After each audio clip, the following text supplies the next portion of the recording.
Yeah, we're gonna fucking go. So what I typically do is just like a little intro, and then like there's a cut. Not now, obviously, but in post there'll be a cut, and then we'll continue, and then we just kind of go. Do you have a time where you have to be out? Okay. I just usually these run about 2 hours, but if the conversation, just I don't shut the fuck up. So. All right, we'll see where this goes, bro. All right, I'm glad you wore the shirt too. Actually, I know. That's bright, right? That's sick. All right, everybody, what's up? Thanks for coming. It's another moment with Jay. We're here today with a special guest, Max Larocque. Let's roll the titles up. I just wanted to hop on the mic and say, I know the world been a little chaotic and everything. I just wanted to check and make sure everything good in the hood like sure, you know what I mean? Say out of the fam. Okay, let's get to work. Hold up. So what, you lost your mind? All right, bro. I know it's kind of an awkward intro, and I'm kind of not great at the intro. The beauty of what I've learned from long form is it's all in the edits, man.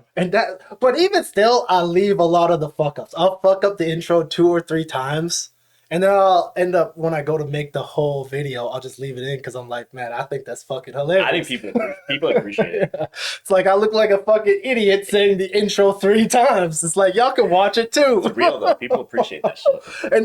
And that's all I wanted to do from the podcast. Was just have fucking just conversations that people were comfortable with having, but just real and authentic.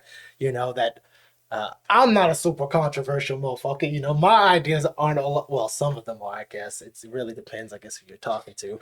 Now that I've been on the internet more, it seems that things are more controversial. But enough about me.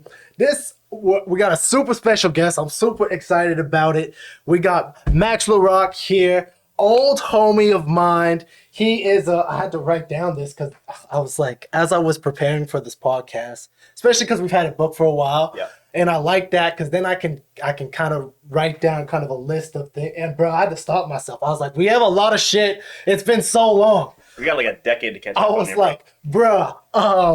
So before I get caught up talking with him, Max Larocque, co-owner of F.R.E.E Fitness, owner of Max Larocque Fit, life coach, personal trainer, doggo owner, shout out Lucy. Host of the Squats and Sober Thoughts podcast. Sir.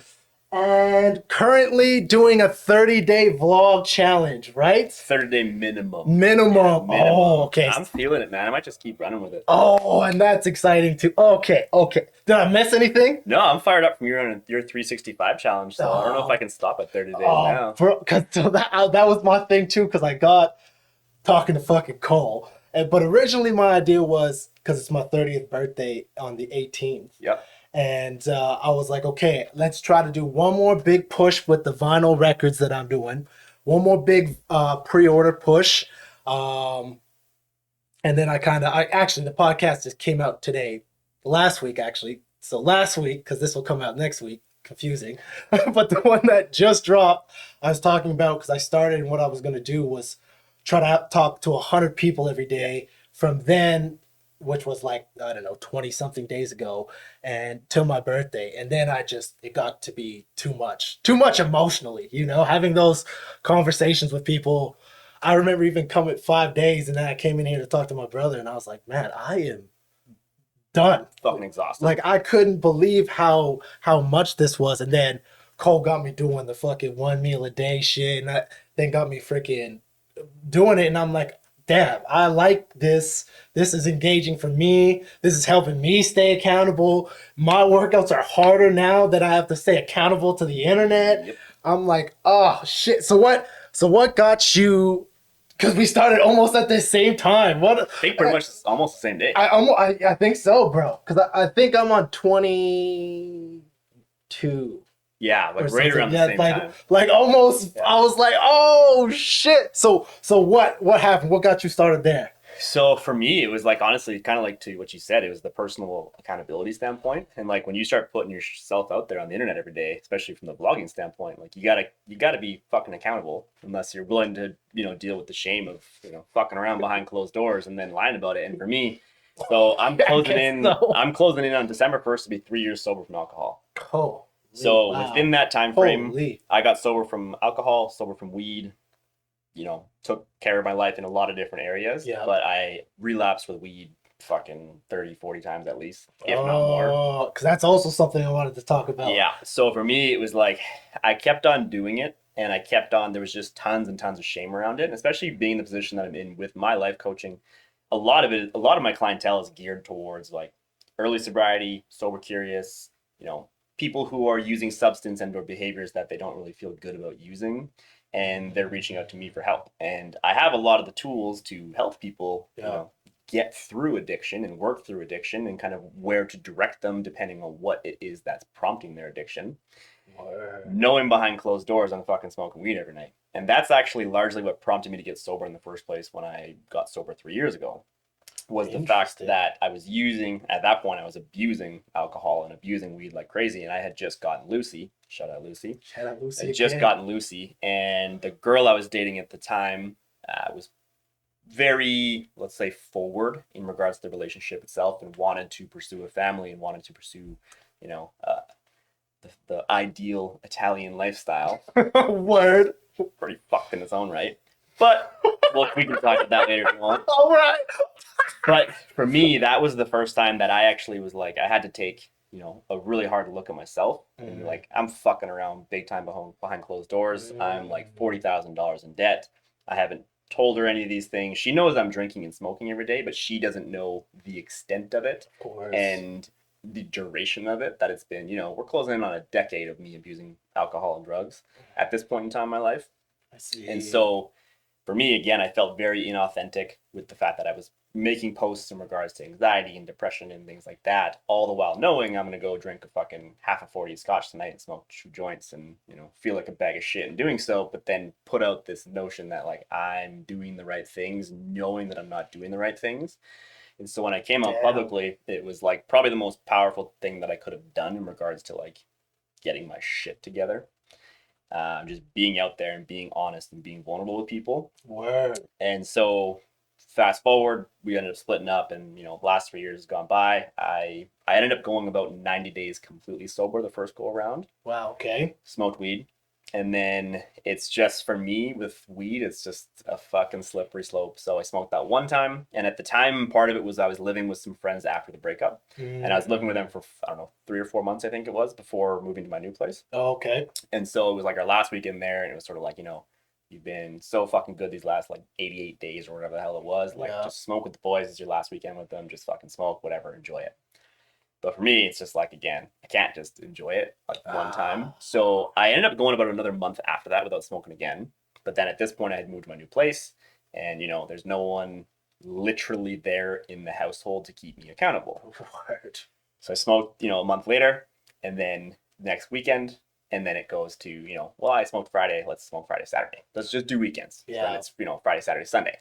And then next thing you know, it's Friday, Saturday, Sunday, Monday, Tuesday, Wednesday again. Yeah. So then I just fell back into that fucking hamster wheel of addiction, and I just fucking couldn't get myself out of it. Wow. So all the while, like, really putting a fuck ton of effort into my 2 businesses. So obviously, becoming co-owner of F.R.E.E Fitness, the gym opening up in March of 2022. Yeah, last year. That's like, what the fuck year is it even with the time matrix of fucking the pandemic? That's one thing I have a hard time even referencing years. I was like, bro, I don't even know.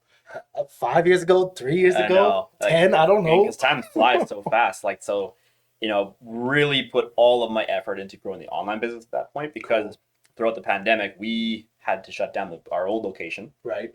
And then there was, I don't know, a year or so gap where we didn't have any location. A couple of our trainers had gone to Evolve just to kind of appease some of the members and things like that for the time being. But I was like, I don't want to. Like, I've committed. I'm paying for an online fitness coach, like, to grow my business at that point in time. Like, I want to put all of my effort and intensity into growing the online side of things.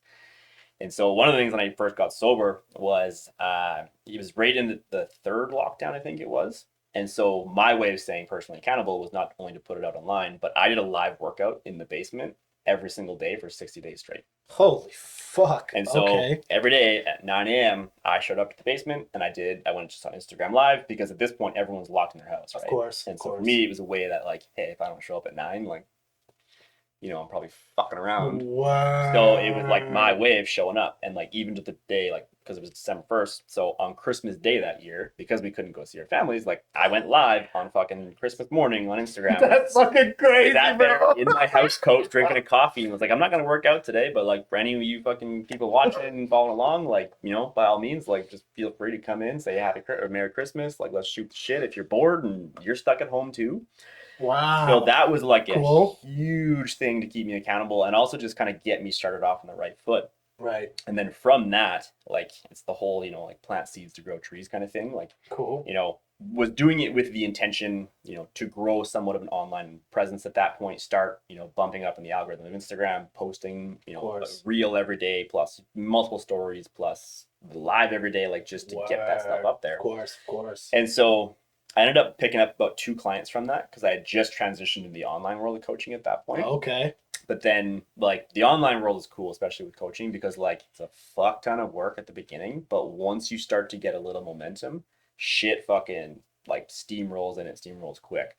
So I ended up going from, like, 2 clients to 6 clients. And then within a month's time frame, I had 6 people that were following along with those live videos reach out all within the same month. Damn. So all in the month of March that I had just moved my new place. Okay. So from like 6 to 8 to like 14. And then 4 of those 6 brought on either a friend or a girlfriend, boyfriend, partner, whatever it may be kind of thing. Sick. So I went from pretty much 2 clients to 20 clients in just under a month's time frame. And then in online fitness, like once you start posting testimonials and before and afters, it just fucking carries itself. So like the online world has been pretty fucking lucrative. That's what's up, blatantly honest, in the last 2.5 years, and that's why when I purchased in my shares of F.R.E.E Fitness, like I'm only part-time in person these days. Wow. So I was like, I've worked way too hard to get my online business to this point, and I don't want to lose that. So I'm only part-time at the gym. So I only train about 5 clients in person. Oh damn! So Super only a couple days a week, or usually only a couple days a week, or if I do like let's say 5 days a week, it's like 1 to 2 sessions. So where I'm living right now, I'm an 8-minute walk from the gym. Oh, sick. So it's an 8-minute walk from the gym, literally from where my house is to the gym. There's a dog park across the street.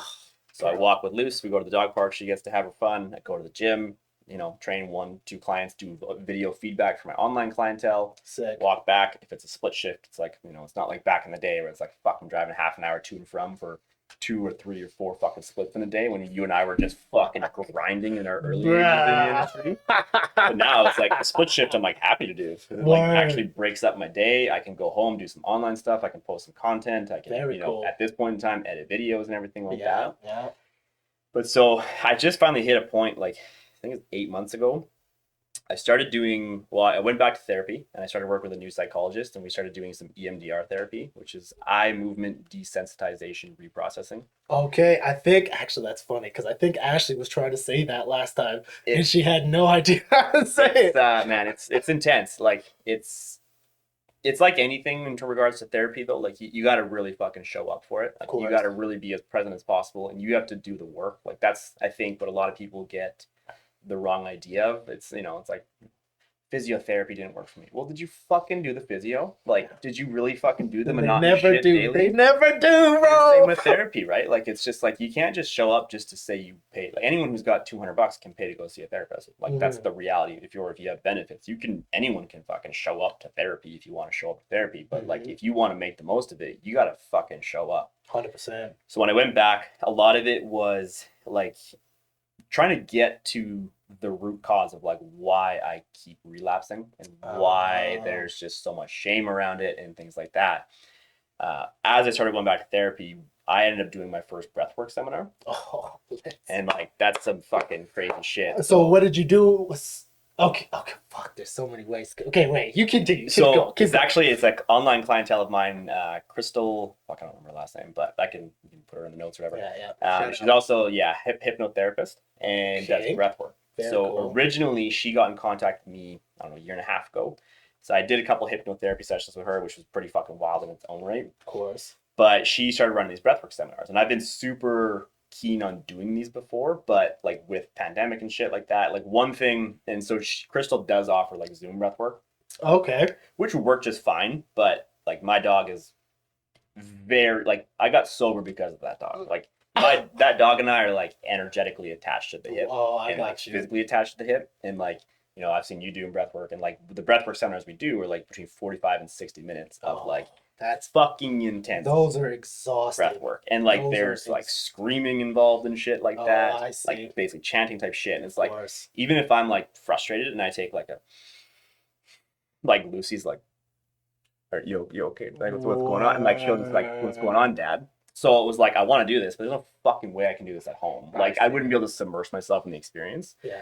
So she does these things. They're called interesting. 9D breathworks. So it's the company is called 9D, and it's a fucking crazy experience because you do it in a group setting. Which like if you didn't do it in this way, it just you wouldn't really get the most out of it. Okay. When you do it, you put like an not eye patch, but like a like a sleep mask. Yeah, fucking pirate patch.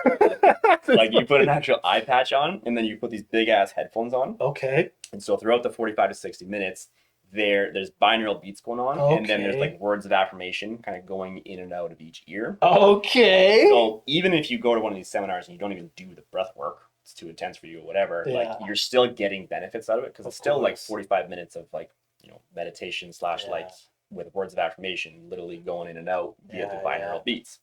So throughout this time, like you're in your own little fucking world. Interesting. Right? So there can be 12 but in a group. In a group, yeah. So I did my first one in Sherwood Park at a yoga studio there, and I was like, this is like fucking powerful shit. Boy, of course. Because the more I've learned like through my own therapy, like learning like the cognitive side of therapy and like how important it is to be able to piece together your story and know, you know, what your traumas were, your experiences, the shame, whatever it is. But then also understanding now from the breathwork side of things, like how intertwined your nervous system is within all that. Yeah. And so the last 8 months, 6 months, 7 months, whatever it's been, I've been doing EMDR every 2 weeks. And then I've been doing once a month breathwork seminars. And I had so much, like I got so much out of that first one that we've actually started doing them at Free Fitness every last Sunday of the month. Oh, sick. Because I was like, selfishly, I want to keep fucking doing it. Also, like I know again, with the clientele that I work with, you know, whether it be from an addiction standpoint or like just, you know, high anxiety, high depression, like I'm like, my fucking clients would benefit greatly from anyone would benefit from those people maybe the most, exactly, literally anyone, because that's one thing that I've learned from the EMDR side of things is like, so what EMDR is trying to do is essentially it's, you know, take your biggest trauma, your biggest insecurity, your biggest, you know, issue, we'll call it, in a very, you know, general way of putting it. Yeah, okay. And what EMDR is doing is it's trying to desensitize the situation itself or the trauma itself or the experience itself. Oh, interesting. Okay. So it's fucking crazy because you basically start it and they rate it from like a scale of 1 to 7. And so I don't know why, but 7 is like, it's so uncomfortable. I want to crawl out of my own skin and I can't talk about it. So the idea is if you have, you know, pretty intense trauma or shame or anything that is pretty high on your own level, let's say it starts at 7. The idea is as you work through the process of EMDR, it's getting that down so it's desensitized to a 1 or a 2. Sick. So the idea behind it, I think people get the misconception that it's like you just like forget about it. It's like no, you don't just forget about your past. Yeah. But the idea is you desensitize it to the point where you can actually process it and you can accept it, and then you can, you know, come up with strategies with your therapist, your coach, whatever, to move forward with your life. 100%. It's not about just like, oh, fucking never happened. Like that's just not reality. Like your trauma is what makes you who you are. And when you can desensitize it, process it, accept it, like that's when you can actually use, you know, your trauma as like kind of a superpower. It's the whole like 100%. You know, your mess becomes your message, right? Like you can work through that type of shit. Oh, that's a good one. That's a good one, bro. I know, man. Because that's the thing is like a lot of times when you see these very influential people out there, like, you know, a lot of times like they've gone through a lot of shit. Mm-hmm. And it's actually that shit that's driven them to get to where they've been in their life. 100%. So that's where like the pairing of those two in the last 8 months has been like instrumental in making these changes. And so finally 4 weeks ago, I guess, with 3 weeks of vlogging today and 3 weeks of sobriety today. Shout out to me. Let's 3 fucking fucking weeks go. today, baby. Amen.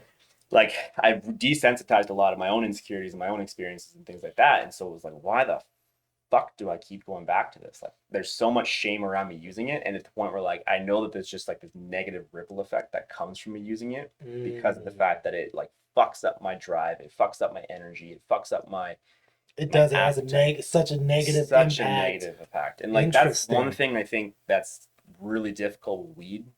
It is. And alcohol, because they're both socially legal. Yeah. They're socially acceptable and legal now. Yeah. Where people tend to like blanket or they tend to minimize the effect it's having on them. Oh, even something like coffee. Even something like which I know we'll get to as well. But yes, because I was reading a book of this one dude who talks about giving up coffee for a year. And he talks about going and having a sip of coffee again after the year, after the withdrawals of the caffeine. And he's like, when I had that first cup of coffee again, he was like, it was, and he's known for doing a bunch of different experiments with drugs and stuff, and all very scientific based, not a lot of recreational. You know, he's a scientist, but he talks about taking the first sip of coffee again. Oh yeah, please, bro. And how it's euphoric. He's like, I took a sip of that coffee, and he's like, it was like doing any other drug. He's like, the euphoria, the crash afterward, and he's like, well, I didn't know how much this was impacting me because it was just something I was using every single day constantly. And it's so societally acceptable. It's like you're fucking weird if you don't drink alcohol, and you're fucking weird if you don't drink coffee. You're fucking weird if you don't smoke weed, and so what's wrong with you?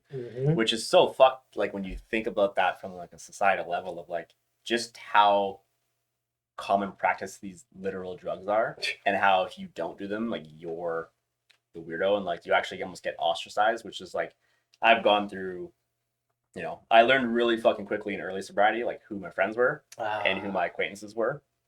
And that's one thing, like I hate surface level bullshit, and like the more honest and real I get with myself, the more I realize how much I fucking hate surface level bullshit.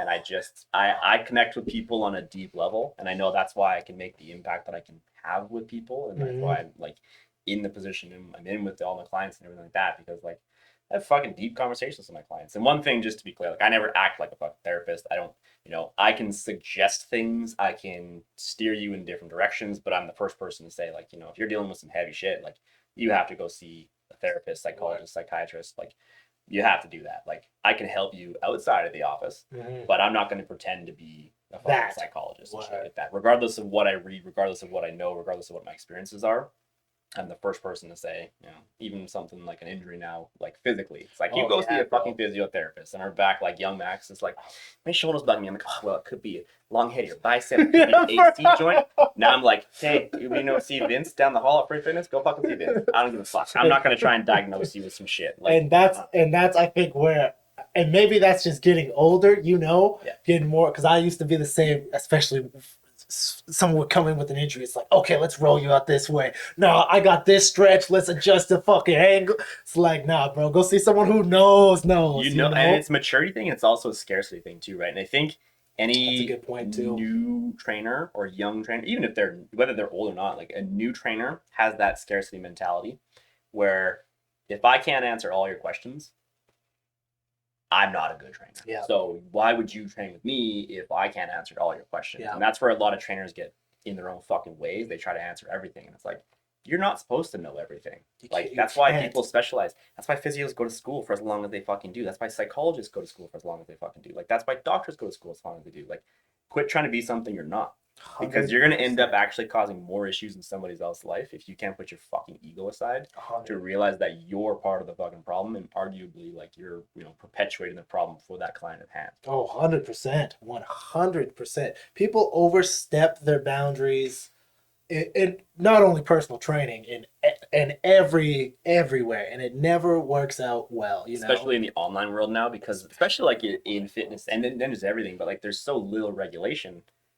You can go fucking say whatever the fuck you want on the internet, and people just like, okay, that guy said that, so I guess that's right. It's like, no, don't just like read into anything like that. You got to really look into these types of things if you're going to make these types of changes. It's so crazy how, and I mean, it's especially making the long form of content now, and just the volume of content that I'm making now. People will see.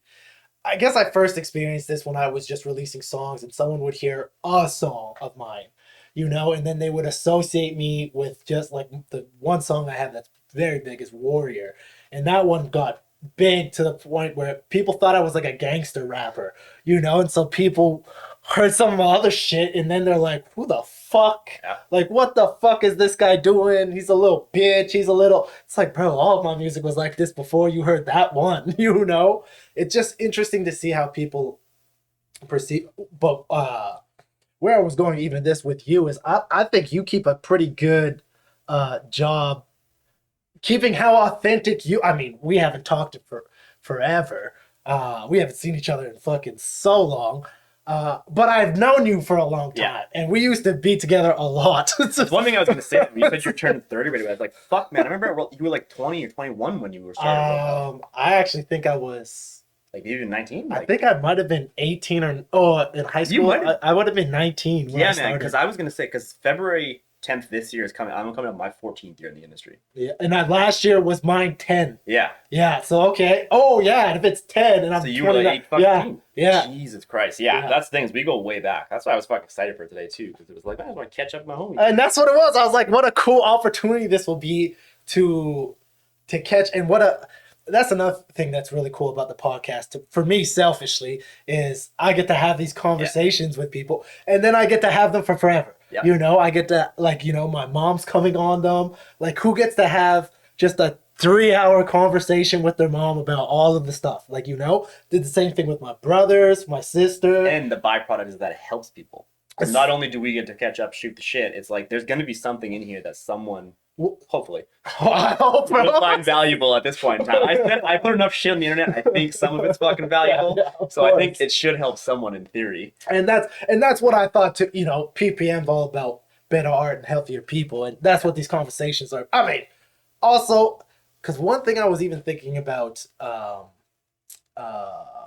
when I went to go get these coffees were one thing that hip hop taught me was that fun is an important element. Some hip hop songs serious, some about drugs, but some of them are just goofy motherfucking. Some lines are ridiculous, And fuck, where was I going with that? Jesus Christ. Even just to incorporate fun, like from a psychological aspect too. Like some therapists, like part of what they prescribe is literally like play. You need to go fucking be a kid and like enjoy your fucking life. Like you can't be so goddamn serious all the time. And it's like you just gotta have some fucking fun. 100%, and that's exactly where I was going with this. Because better, healthier people means more people having fun. Yep. It's like enjoyment. It's just, I think, and this is where we can, the sobriety and stuff tie into it. Having fun doesn't have to be under the influence. And I think I have lots of fun doing fucking breathwork, having these conversations with people. We don't gotta get fucked up. And I mean, I'm highly caffeinated, but that's after I just shit on coffee for a little while. But I do love coffee.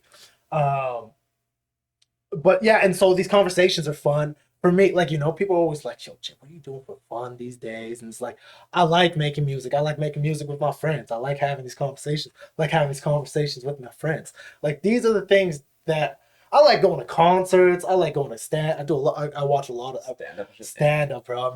I'm really in the stand-up scene in Edmonton because it's crazy. The people in Edmonton, our local scene here is bananas, bro. Our local music scene here is fucking crazy too. Edmonton is just, everybody shits on Edmonton, and I get it. Obviously, I've lived here for forever. I get, but there's so much cool shit going on. I'm working with the Edmonton Art Council right now, and what I'm doing is I'm helping them process and select grant applications, and so I've gotten to see a lot of the things that people are working on, like all the artists anyways, and I was just like, man, this is so cool. There's so many people doing so many different things that you just never hear of if you're not in it. Like even the fitness scene in Edmonton, the stuff Free Fitness is doing, there's a lot of crazy cool things in and around Edmonton that's unique to Edmonton, but so many motherfuckers shitting on it. Well, and I think going back to the societal norms things though, right? Like part of getting sober is you actually have to start experimenting with like what is fun for you. You actually have to go out and you need to experiment. You need to fucking live your life and you need to try things. Because for me, like, you know, I didn't want to be ostracized from my friends at a young age, even though I actually didn't like going to the bar. Like, I have ADHD, easily overstimulated. To go into a setting like a bar is actually like incredibly uncomfortable for me. And even more so, like, without desensitizing some of the, you know, my own insecurities from younger, even more so, it just actually exacerbated all of those insecurities. So my way of dealing with those insecurities was to get fucked up because I didn't want to not fit in with my friends. That was a huge thing growing up. My dad was an RCMP officer, so we moved, you know, every 1 to 3 years growing up. So I was literally the new kid every 1 to 3 years. Where were you born? The Paw, Manitoba. Straight up. What the? Paw, The Manitoba. Paw? Yeah. Like, how's that it's spelled? The space PAS Manitoba. What the Yeah. fuck? Like, even like the ongoing joke, like in the family, my 2 sisters were born in Brandon, Manitoba. And the ongoing joke, I think Brandon's like, I don't know, 2.5 hours away or something like that. It was like my mom couldn't hold it for long enough. So like they wanted me to not have the paw on my birth certificate because it's like, it's kind of a shithole. But they wanted me in Brandon, but it's like, nah, this kid's fucking coming out. So the paw, Manitoba. So I've transferred 7 times before I was 12 years old. Holy. And so fuck. when we transferred here, it, you know, finally got to stay in one city. You know, it's now been 20 some years, whatever. But that was the first time staying in a city for longer than 2.5 years. And so the friend group that I had attached to, you know, I was very attached to them and I didn't want to fucking lose them. As we went, you know, got older, you know, got into partying and drinking and drugs. Well, you know, as much as deep down it didn't feel good for me to be doing that, I didn't want to lose that friend group because I'd been growing up always losing friend groups and I didn't have a choice in it. Yeah. So my choice was essentially a period of time to just numb myself out to fit in with the group that I wanted to fit in with. Damn. So looking back on it now, it's like, you know, I don't like fucking getting fucked up going to the bar. Like, literally, like, I have zero fucking desire to go to that or like go to a fucking rave or something. And I just want to put this statement out there too. I don't give a fuck what you do. I do not give To each their own. fuck what you do. To each So their don't own. stop the podcast being like, this guy's a fucking prude, like, you fucking lame as shit. Like, do what you gotta do. I'm just speaking from personal experience. I've done a lot of fucking self-development and a lot of work. And if you do follow me on Instagram or YouTube, like, I'm a fucking bit of a book nerd now. Like, I love reading. I love learning about psychology. I love learning about behaviors, addictions, trauma, because that, as a life coach, allows me to give the best product possible. Because the more perspectives I can learn, the more people I can help. Oh, 100. And that's the thing is, I think people sort of like to your music piece where, like, you know, people hear one song and then they're like, oh, that's, you know, that was great or that sucked. Oh, right? that sucked, yeah. And people get that way with books too. They'll fucking read 20 pages of book, like, this book sucks. Okay. If you read a whole 200-page book and you get, at least in my position as a life coach and coach in general, if I get one piece of information from that book that is helpful, that means that I can help someone else in the future. Oof. Or help myself in the future if that one piece is helpful at that period of time in my life. 100%. So if I read 100 fucking books, one book I get 5 things from, one book I get 2 things one I get 0 from, one I get 1 from, it's still adding to the pile of my knowledge that I can help people in different areas of their life. Oh, 100%. And that's so beautiful. I mean, there's been a couple episodes where I fucking geeked out hardcore on some books. I saw the pile over there, and I was already like, those are my brothers, but most of them are ones that I recommended them. Yeah. Have you read *Sapiens*? I have not read *Sapiens*. Bro, it's a huge read, but it's on the complete history of Homo sapiens. Shit. And I'd like to preface that by saying it's the most agreed upon representation of it all. Obviously, there's parts that you can argue and, you know, well, this person invented this or whatever, but they do a pretty good job being like, this broad idea comes from this, but it's from like, okay, there was Sapiens and then there was fucking Neanderthals, and this is where the story begins, you know? And it's phenomenal. Yeah, evolutionary psychology is fucking interesting. I'm reading Scarcity Brain right now, and he talks a lot about how just as humans we're wired from a scarcity standpoint. Scarcity Brain by Michael Easter or Michael Esther. I think it's Easter. I think I may have read this one. Oh, I think I did. Yeah, so it's a new one because he's also got The Comfort Crisis, which is also a fucking dope book, and it's talking about doing hard things and how we live in a soft as fuck environment and a soft as fuck. Is that the one about do hard parents things. who coddle too? Is that No. one too? No. That might be a different book. No, this one's more just about how we live in such a comfy world. The Scarcity Brain one's interesting. I'm only halfway through it now, but he's kind of doing it from the lens of addiction and like these scarcity loops. And essentially, it starts off talking about like gambling and how like slot machines work. I did read this book. It's Yes, fucking fascinating. that's right. It's That's fascinating. right. It's how we've developed over time to, you know, people who could live longer because they could, you know, withstand more things, eat more food, you know, have more offspring. That was great, but now we live in a world where there's way too much. There's so much abundance of fast food. There's so much abundance of drugs. There's so much abundance of gambling. There's so much abundance of addiction. There's so much abundance. It's actually learning how to like kind of not minimalism by any stretch, but like you don't need more. Yeah. Everyone thinks that you need more. You need more money. You need more status. You need more followers. You need more this. You need more that. Which is just driving all of these other fucking behavioral issues. Yeah. And, you know, it's the classic. Like, there's fucking millionaires out there that are fucking miserable cunts. And it's like, you know, how many of them said, when I become a millionaire, I'm going to be happy? Yeah. You know, this even ties back to me thinking, like, you know, 2 years ago was when I had my first, like, 10K months. And the program I had joined when I first got sober was called the 10K Academy. So the whole premise was making $10,000 a month in online coaching. Cool. And I told myself when I was making fucking 10K a month, I was going to be one happy motherfucker. And? Nope. Right? And then that's where I started using again. And that's what that's when I fell into that like loop again of just like, fuck sakes, like I'm still making good money, but why do I keep using? Why? Like, what am I avoiding? And that's where addiction is so fascinating. And like one of my favorite authors is Gabor Mate. He's a psychiatrist. He worked in East Hastings for about 20 years. So he's worked with like the heaviest of the heaviest addictions. Phenomenal author. I would recommend every single book that he's ever written. But people always ask the question of like, why the addiction? But it's the wrong way of going about the question, because the actual question should be why the pain? Because no one uses drugs, behaviors, especially negative coping habits, just for shits. Like, you're doing it because you're avoiding something. You're avoiding discomfort. You're avoiding pain. You're avoiding your past. Mm-hmm. You're avoiding yourself at all costs. And like, then actually seeing myself start to basically abuse work as well. And workaholism. And he puts it like so perfectly. We're like, we live in a world that basically celebrates workaholism. Yep. But shames substance addiction. It's the same fucking thing. Ooh. When you break down how your brain works in regards to addiction, it's the same fucking thing. Yeah. Right? And one of the craziest things was like, I went to Phoenix last December for my first fitness conference. Oh yeah, I think I saw those pics. Yep. So it's codes had called me to go to that one kind of thing. So I went, and I had just finished reading Gabor's book called The Myth of Normal. Okay. And it's like, I think it's The Myth of Normal, Mental Illness in a Something Society. So sorry, Gabor, for fucking that up. But basically, a large premise of it is like how we live in a world that celebrates, you know, success. Oh. And it was fucking eye-opening and so crazy to have read that book and then be in a fitness conference with like 400 other fitness individuals that you can tell are just insecure as fuck.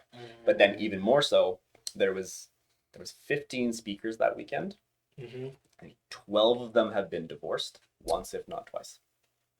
So when people, you know, when you look at people through social media and it's like, oh my God, that person has so much, they're so successful, they have so much money, they have so much this. First of all, you're seeing a very, very, very skewed perception of like what's going on behind closed doors. 100%. And also, this is where I've kind of come to the conclusion of like, you have to define what success is for you. Oh, because if you don't define what success is for you, you're probably going to go chasing, you know, the wrong avenue of success, which is going to lead to probably not good outcomes, probably more addiction, probably more affairs, probably more, you know, substance abuse, whatever it ends up leading to. But that's where, again, if you just go chasing money, but that's not the root issue. Like, if you look at your core values, and this is where, again, you got to fucking sit with yourself for a long enough period of time to be able to define these things. Damn right. If you don't do that, if you want a family and you want time with your kids and you want this, yeah, of course, I'm not fucking ignorant here. Like, you need some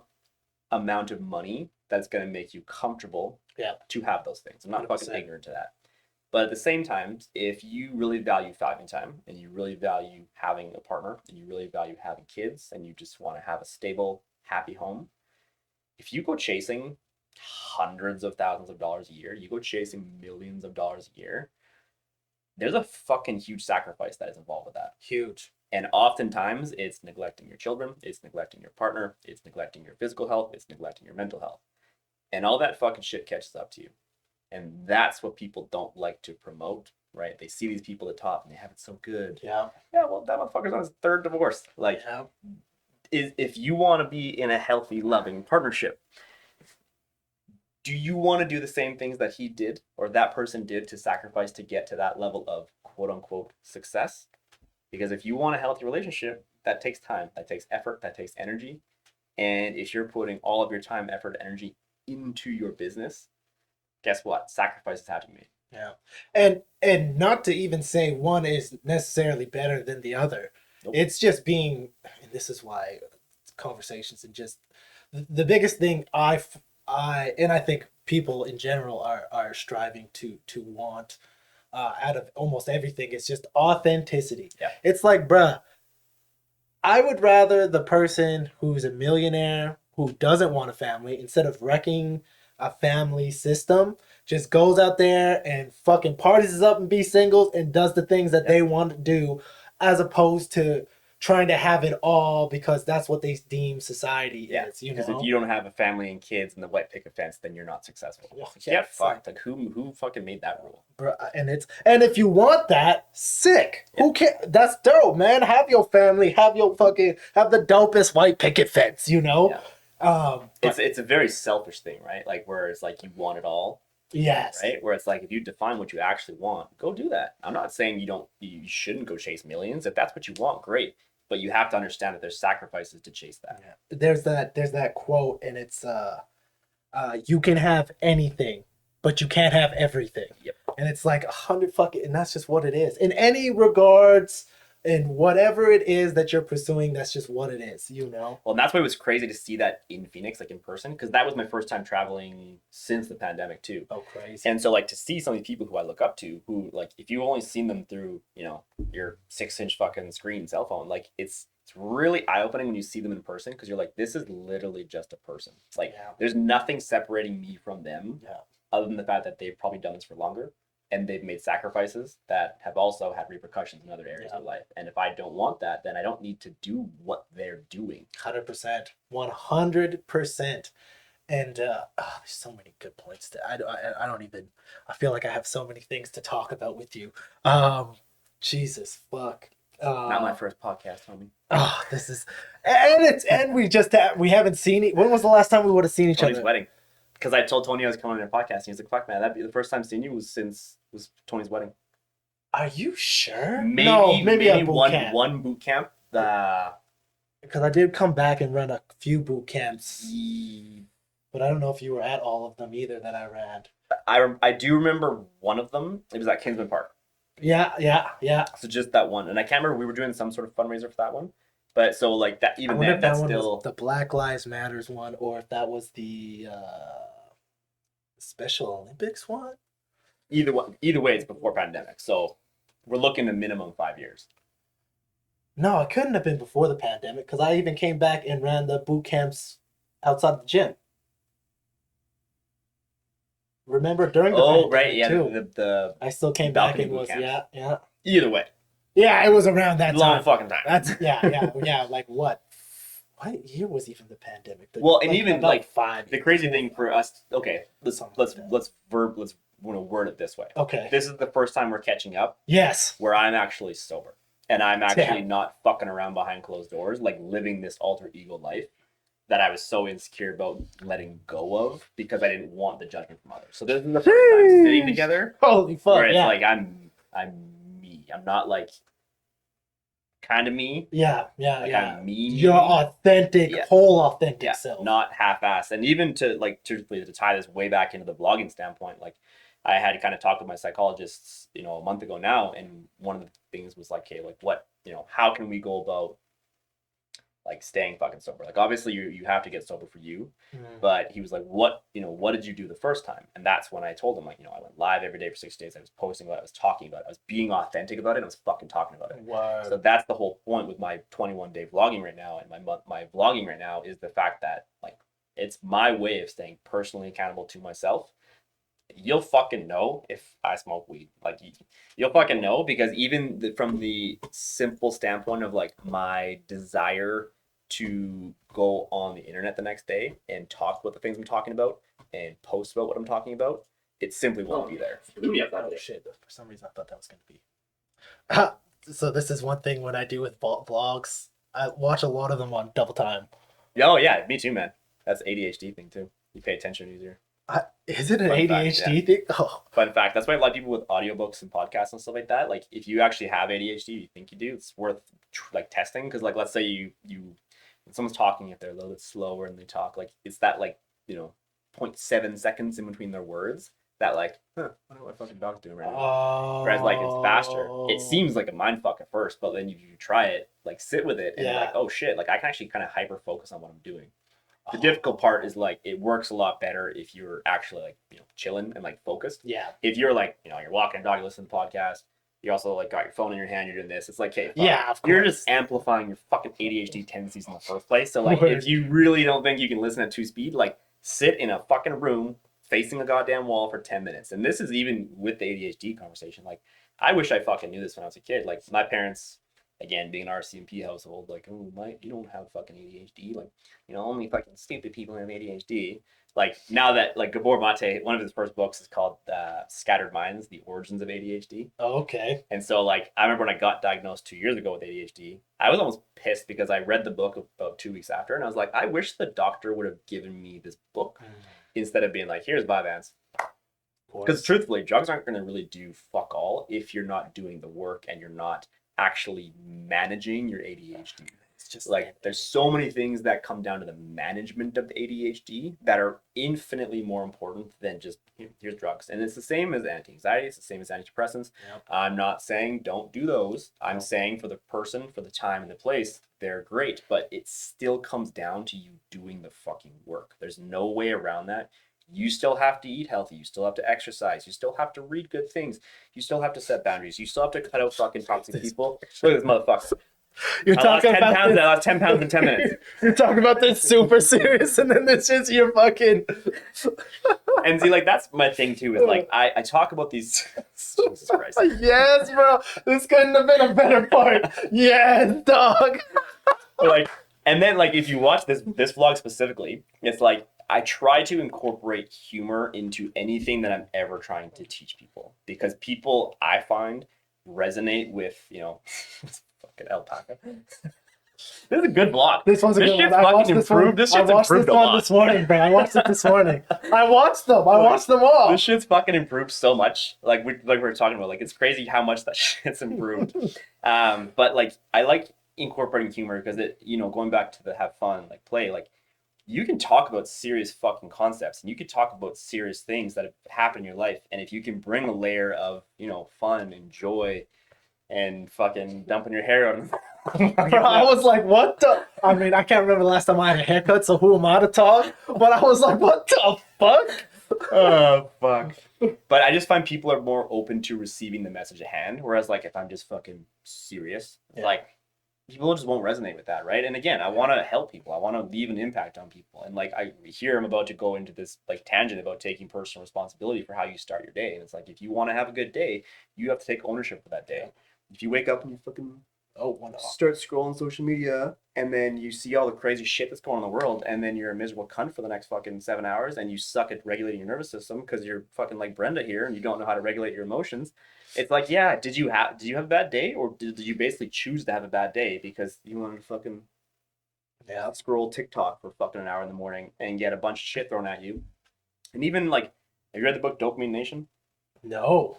Put that one on your list because Dopamine Nation's fucking fascinating too. Because once you start looking at how dopamine in your brain works and the reward system of it, like fucking TikTok and social media. What is that one? Sorry. Dopamine. A instead of the E. Sorry, after dope. Oh, yeah. Dopamine. Yeah, Dopamine Nation by Anna Lemke. once you start learning how that works, like you can start kind of reverse engineering addiction. And a big part of it, like when I was talking about, like if I smoke weed tonight, you know, I'll wake up tomorrow. And so she uses a really cool analogy of like the sort of like the seesaw effect. And so dopamine is the neurotransmitter that, you know, incentivizes reward, pleasure, things like that. It incentivizes essentially, to a degree, motivation. It's probably not the right word for it. But she uses this sort of seesaw effect. And so if this is homeostasis, this is your body's baseline. That's what I thought. She was on Joe Rogan. Yeah. And so if you are doing things that are high dopaminogenic releases, such as smoking weed, such as scrolling fucking social media, such as drinking alcohol, such as, you know, eating super highly dopamigenic foods like fast food, porn, fucking gambling, you name it, you go into this massive sort of dopamine surplus. And then when you wake up the next day, you know, you don't just fucking wake up in homeostasis. You actually wake up in a dopamine deficient state. So, you know, if I go to bed, if I get stoned tonight and I'm like, I have all these fucking ideas and I'm going to do this and this and that tomorrow, I wake up and my ability and my desire and my drive to do anything that day constructively is in the fucking tubes. And that's where like these people get, you know, I was stuck in this fucking loop for so long. And that's where I actually, like, addictions is, it's such a selfish thing because it's so manipulative and it's so good at convincing you that you need to do it. And so for me, for the longest time, you know, I smoked weed because it made me creative. So then, you know, if I didn't smoke weed, then I wouldn't be able to come up with these tweets and I wouldn't be able to come up with these ideas for content. And it worked for like a week. But then you keep going into this fucking seesaw of this dopamine surplus, dopamine deficiency. You end up eventually, you just don't do anything. And that's what happened to me. And I just got in my own fucking way because I'd smoke weed. You know, I had these ideas, but then I wouldn't act on any of them. I wouldn't take any action for the ideas at hand. And so that's where, again, like, you know, if you find yourself consistently going back to bad maladaptive coping mechanisms, ask yourself what's below the surface. And if you can afford it, go work with a psychologist. If you can, come do fucking breathwork seminars. You have to get to the root cause. Otherwise, you will continue to relapse. You will continue to go back to these maladaptive coping habits because you haven't resolved the root issue. You haven't resolved the fear. You haven't resolved the angst, the whatever emotion that you're running from. It's there, and it's going to stay there until you do the fucking uncomfortable work that no one wants to do. And that's what it is. And even I've done a little bit of therapy myself, and I do a lot of extreme things to sit with myself. You know, I did the 3 days in darkness thing, and that was the most, I mean, I've never done anything harder in my entire life. You know, that was the fasting. I mean, it was a 3-day fast, but when you sit alone in darkness, food is the last thing you're thinking about. My psychologist, there's a place outside of Edmonton here, I don't know where it is, but it's called Vipassana, and it's a 10-day meditation retreat. So 10 days of silence, 10 days of no talking, 10 days of, like, not darkness, but 10 days of nothing. Oh, interesting. And my psychologist did it, and he said everyone on usually day 3 to day 4 freaks the fuck out because all the things you've been running from and all the things you've been keeping yourself, you know, away from via distractions such as work, such as porn, such as dating, such as fucking chaos. And I just use chaos as kind of a very, like, general statement for, like, anything that you're using, whether television, it's positive, whether it's positive or negative. Interesting. Fitness, even in some cases. Yeah, you look at like orthorexia and shit like that, where people get so addicted to like only eating clean foods, right, and exercising, and like you look at a lot of cheeseburgers, right, like fucking Iron Man and triathlon and shit too. Like a lot of people who are in recovery, you know, they just transfer their addiction to something like that. Where it's like I always make the joke of like Iron Man, like, what are you figuratively and literally running from, right? Because if you've recovered from substance and you just transfer that addiction, the root cause is still there. And so the issue that a lot of people run into in regards to they go extreme with sports like that, it's like you're gonna get hurt. And so if that's the only outlet you have then you're fucked. What happens when you get hurt? You either relapse and you go back to drugs, or something fucking bad happens. And that's why it's so important to get to the root cause. And especially if you continue to see yourself, you know, binge eating or using in any sort of destructive way, it's like, what the fuck's going on? 100%. And so many people, and I mean, I'm the more I talk about it, the more I understand his controversy just because of the internet. But I've read a lot of Jordan Peterson's books, and one of his biggest things, he's like, He's like, if you want to improve your life, sit at the end of your bed and ask yourself, what am I doing wrong? Yeah. He's like, sit there until you can answer that question. And he's like, honestly answer that question. Sit there until you can honestly answer that question. Because, I mean, and you might need more assistance and more help than that. Don't get me wrong. This isn't fucking my advice. But he was like, you will have the answer. But I think you know? like, to your like you sitting for 3 days and like the Vipassana thing, like if you sit for long enough, like you'll find out what it is, and that's where it's like that's where it is imperative to get help to be able to work through that process. 100%. But if you sit still for long enough, like my first session back 8 months ago, the whole thing that we've been working towards is slow the fuck down, because I'm just fucking going, working, like doing anything to distract myself from slowing down for long enough to just be like, what are you running from? That's crazy, bro. That is fucking. And so what are you running from? I'm still finding that Still out. Like, figuring it truthfully, I would be lying if I said that right now I'm not using the vlogging as a distraction. But Interesting. for me, I know that like once you in Dopamine Nation is really cool because she uses dopamine as like an acronym. Pull it up because I always forget it. So actually go right on that third one there. Yeah. Right here. Yeah. So Dopamine stands for data, objectives, problems, abstinence, mindfulness, insight, next steps, and experiment. So this is the way that she works with her clients in regards to addiction, where Interesting. you kind of start with D and you kind of work your way through, right? Okay. So once you've taken enough data and like you've sat with yourself, you've looked at, objectives, problems, abstinence, mindfulness, like that's kind of how she goes about this process of helping people through addiction.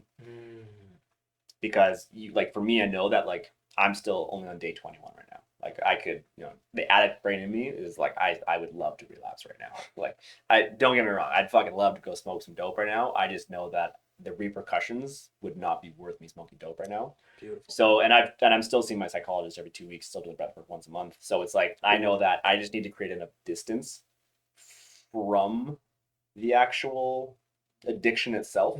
I see. Yeah. To be able to sit with myself long enough, because there's just one of those, there's one of those things like, as you're going through the withdrawal process, there's so much fucking chaos going on in your body, in your brain. Your body's trying to literally detox. Like it's just one of those ones, like if you try and take on too much too fast, it's too much, it's too overwhelming. Yeah. Right. So, I ended up on day 3 or 4, I can't even remember now, but I ended up doing a 10-day caffeine detox too. Right. And like he's drinking decaf right now. Yeah, straight, like on day 3, I'm not. I was like, I'm already such a miserable cunt right now. Like I haven't taken a caffeine break since we started at World Health fucking however many goddamn years ago, right? Okay, because again, we talk about, well, it's coffee. Like, why am I, like, it's like, I feel like I'm punishing myself if I don't drink my coffee. And like, while I'm going through the detox process, like I wasn't sleeping at all. So I was like, fuck, I already hate my life. Like, I might as well just try and cut coffee and like, see what's the worst thing that can happen. I hated my life. Of course. That's very clear. Yeah. Day 1 was like, I was irritable. Fuck, man. Day 2, it was like, the middle of my brain hurt. Like there was like this deep penetrating headache that day, and it was fucking miserable. But then that night and every night following, I've had the best sleeps of my fucking life. And like after 10 days, it was sort of like I ended up having like 1 espresso at my therapist's office, partially because I'm paying $220 an hour, and like they have this dope ass Nespresso machine. And I was like all excited to vlog it and fucking get decaf. And they didn't fucking decaf. I was like, what are the fucking chances you guys don't have decaf right now? So I was like, out of spite, I'm fucking having a coffee here. I was like, if I'm paying $220 an hour, I'm using the amenities as much as I possibly can here. That's fair, bro. But like to the point where like I had that one, which is probably, I don't know, 60 to 80 milligrams of coffee. Yeah. And I was fucking good. Like I to the point where I was almost like too jacked up. So ever since then, like I might have like at home, I have a little like espresso pot maker. So sometimes I'll put in like half like normal coffee and then the rest decaf. Oh, okay. So I'm only getting maybe like 30 to 50 milligrams, like at most kind of thing. And I don't want more because it's like once you start to reverse engineer a lot of your addictions, like sleep is the most fundamental fucking thing that you can possibly work on, because like, and this is where, again, people tend to minimize their weed and alcohol consumption. 100%. Because, I only use weed to sleep. Okay, well, fun fact, you should go read the book Why We Sleep by Matthew Walker, because you'll start to learn there's a difference between sleeping and sedation. Massive difference. Oh, And this applies interesting. to sleeping pills. This applies to fucking NyQuil, booze. So yeah, you're gonna fall asleep sooner because you're sedating yourself. Yeah. Well, your brain goes through 4 cycles in an 8-hour window of sleep. That's why we recommend an 8-hour window of sleep. NREM and REM, and they cycle every 2 hours. Starts off heavier NREM, lower REM, and then they cycle. So it goes like 80-20, and then it flips to 80-20, or sorry, 20, like 80-20 the other way around. So NREM is 80% the first cycle. The last cycle is 20% because the last cycle is 80% REM. Right. So they cycle through. And aren't the cycles 90 minutes? In the book, it breaks down as 2 hours. Oh, so because you go through the 4 cycles throughout your sleep, basically in that. Oh, including window. Including that. But a full cycle is 90 minutes, and then wait, what? So the later cycles, so like the last 2, for example, that you were predominantly in REM. Yeah. Those are longer cycles. Yeah. Oh, I see. Still works out in the same time frame, but he uses saying. it just in like the 80%, 20%. Then it goes like 60%, 40%, and then it flips 60%, 40%. Oh, interesting. 20%. Okay. But this is where like sleep is so fundamental in being able to control your impulses in regards to like your hormones, in regards to your irritability, in regards to your consumption of stimulants, because if you actually sleep well, guess what? You don't need a fuck ton of stimulants. Yeah.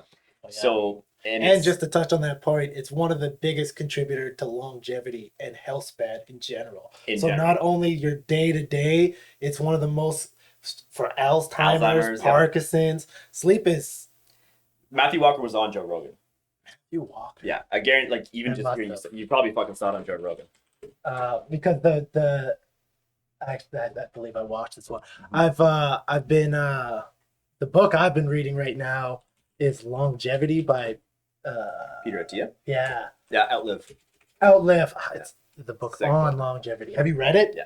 Dog. I'm like halfway. I mean, it's actually funny because I've watched so many of the podcasts he's on. Huberman, Joe Rogan, fucking. Now, actually, I just saw he was on Jordan Peterson's this morning. That reading the book is almost like a review of what all the that's why I love the podcast. I know. And so now I think of everything in such long time spans now. Like, like there's the daily habits, but it's like your daily habits you need to stop thinking about. And that's my whole thing, especially in my daily videos. It's like, bro, you're thinking too short. Everyone's thinking way too short in everything. That's why everyone's in a rush. That's why everyone's trying to do all of these things. It's like, bro, take a step back, bro. Take a step. And you were talking about that even with slowing down. Like, I was just going to say, like, slowing down and, like, shit doesn't happen over fucking night. And, like, you had a midpoint yesterday in your video, like, look, it took you, like, fucking 4 years to put on that 50 fucking pounds. Like, I get it'd be cool to lose that 50 pounds in fucking 3 months, but, like, let's be real. Life doesn't work that way. So, like, cry me a fucking river. Oh, you took 5 years to get yourself $100,000 in debt? Well, once you win the fucking lottery, you're gonna have to fucking bust the nut here and really fucking hustle to make up for that, right? 100. But so like that's where reverse engineering and being honest with addictions is so vital because like, I only use weed to sleep. Okay, cool. So say you smoke, let's say you do sleep, and I say that in fucking air quotes, you sleep from the hours of 12, so midnight to 8 a.m. If you smoke your last joint at 11 p.m., you're gonna be sedated for a minimum of 3 to 4 hours for the first 4 hours. Okay. So that means you're not actually hitting your first 2 cycles of the NREM and REM. Straight up, and I like to say it's like rejuvenating rest. Yeah. Because again, you're asleep, but you're not getting any of the benefits of like memory, like being cementing, like physical muscular recovery, even all of those things are not happening. Hormone regulation. So then that's where it's like you got to be honest with yourself because it's like if you're using it to sedate yourself, you're not actually using it to sleep, and that's where if you wake up, who wakes up after smoking a fucking joint ready to jump the fuck out of bed? I'm sorry, you're gonna be groggy as fuck in the morning because you didn't actually sleep 8 hours. You were in bed for 8 hours maybe, but you didn't sleep 8 hours. So then you wake up. You're all fucking depressed. You're in a dopamine fucking deficient state. You're all groggy. So fucking drink as much fucking coffee as you possibly can. And then most people, I'm fucking anxious. God forbid I'm fucking anxious. And it's like, yeah, you're anxious because you're fucking fueling it. Because first of all, your hormones and shit are fucked because you didn't sleep well. Mm-hmm. Then you're going to go exacerbate all your fucking anxiety by taking a stimulant. How many people are fucking Adderall, Vyvanse, whatever it may be now too? So now you're mixing fucking big old strong drugs, even if you're prescribed them, with a whole fuck ton of stimulant, which is gonna fuck up your sleep. Yeah. So then you smoke weed to sleep.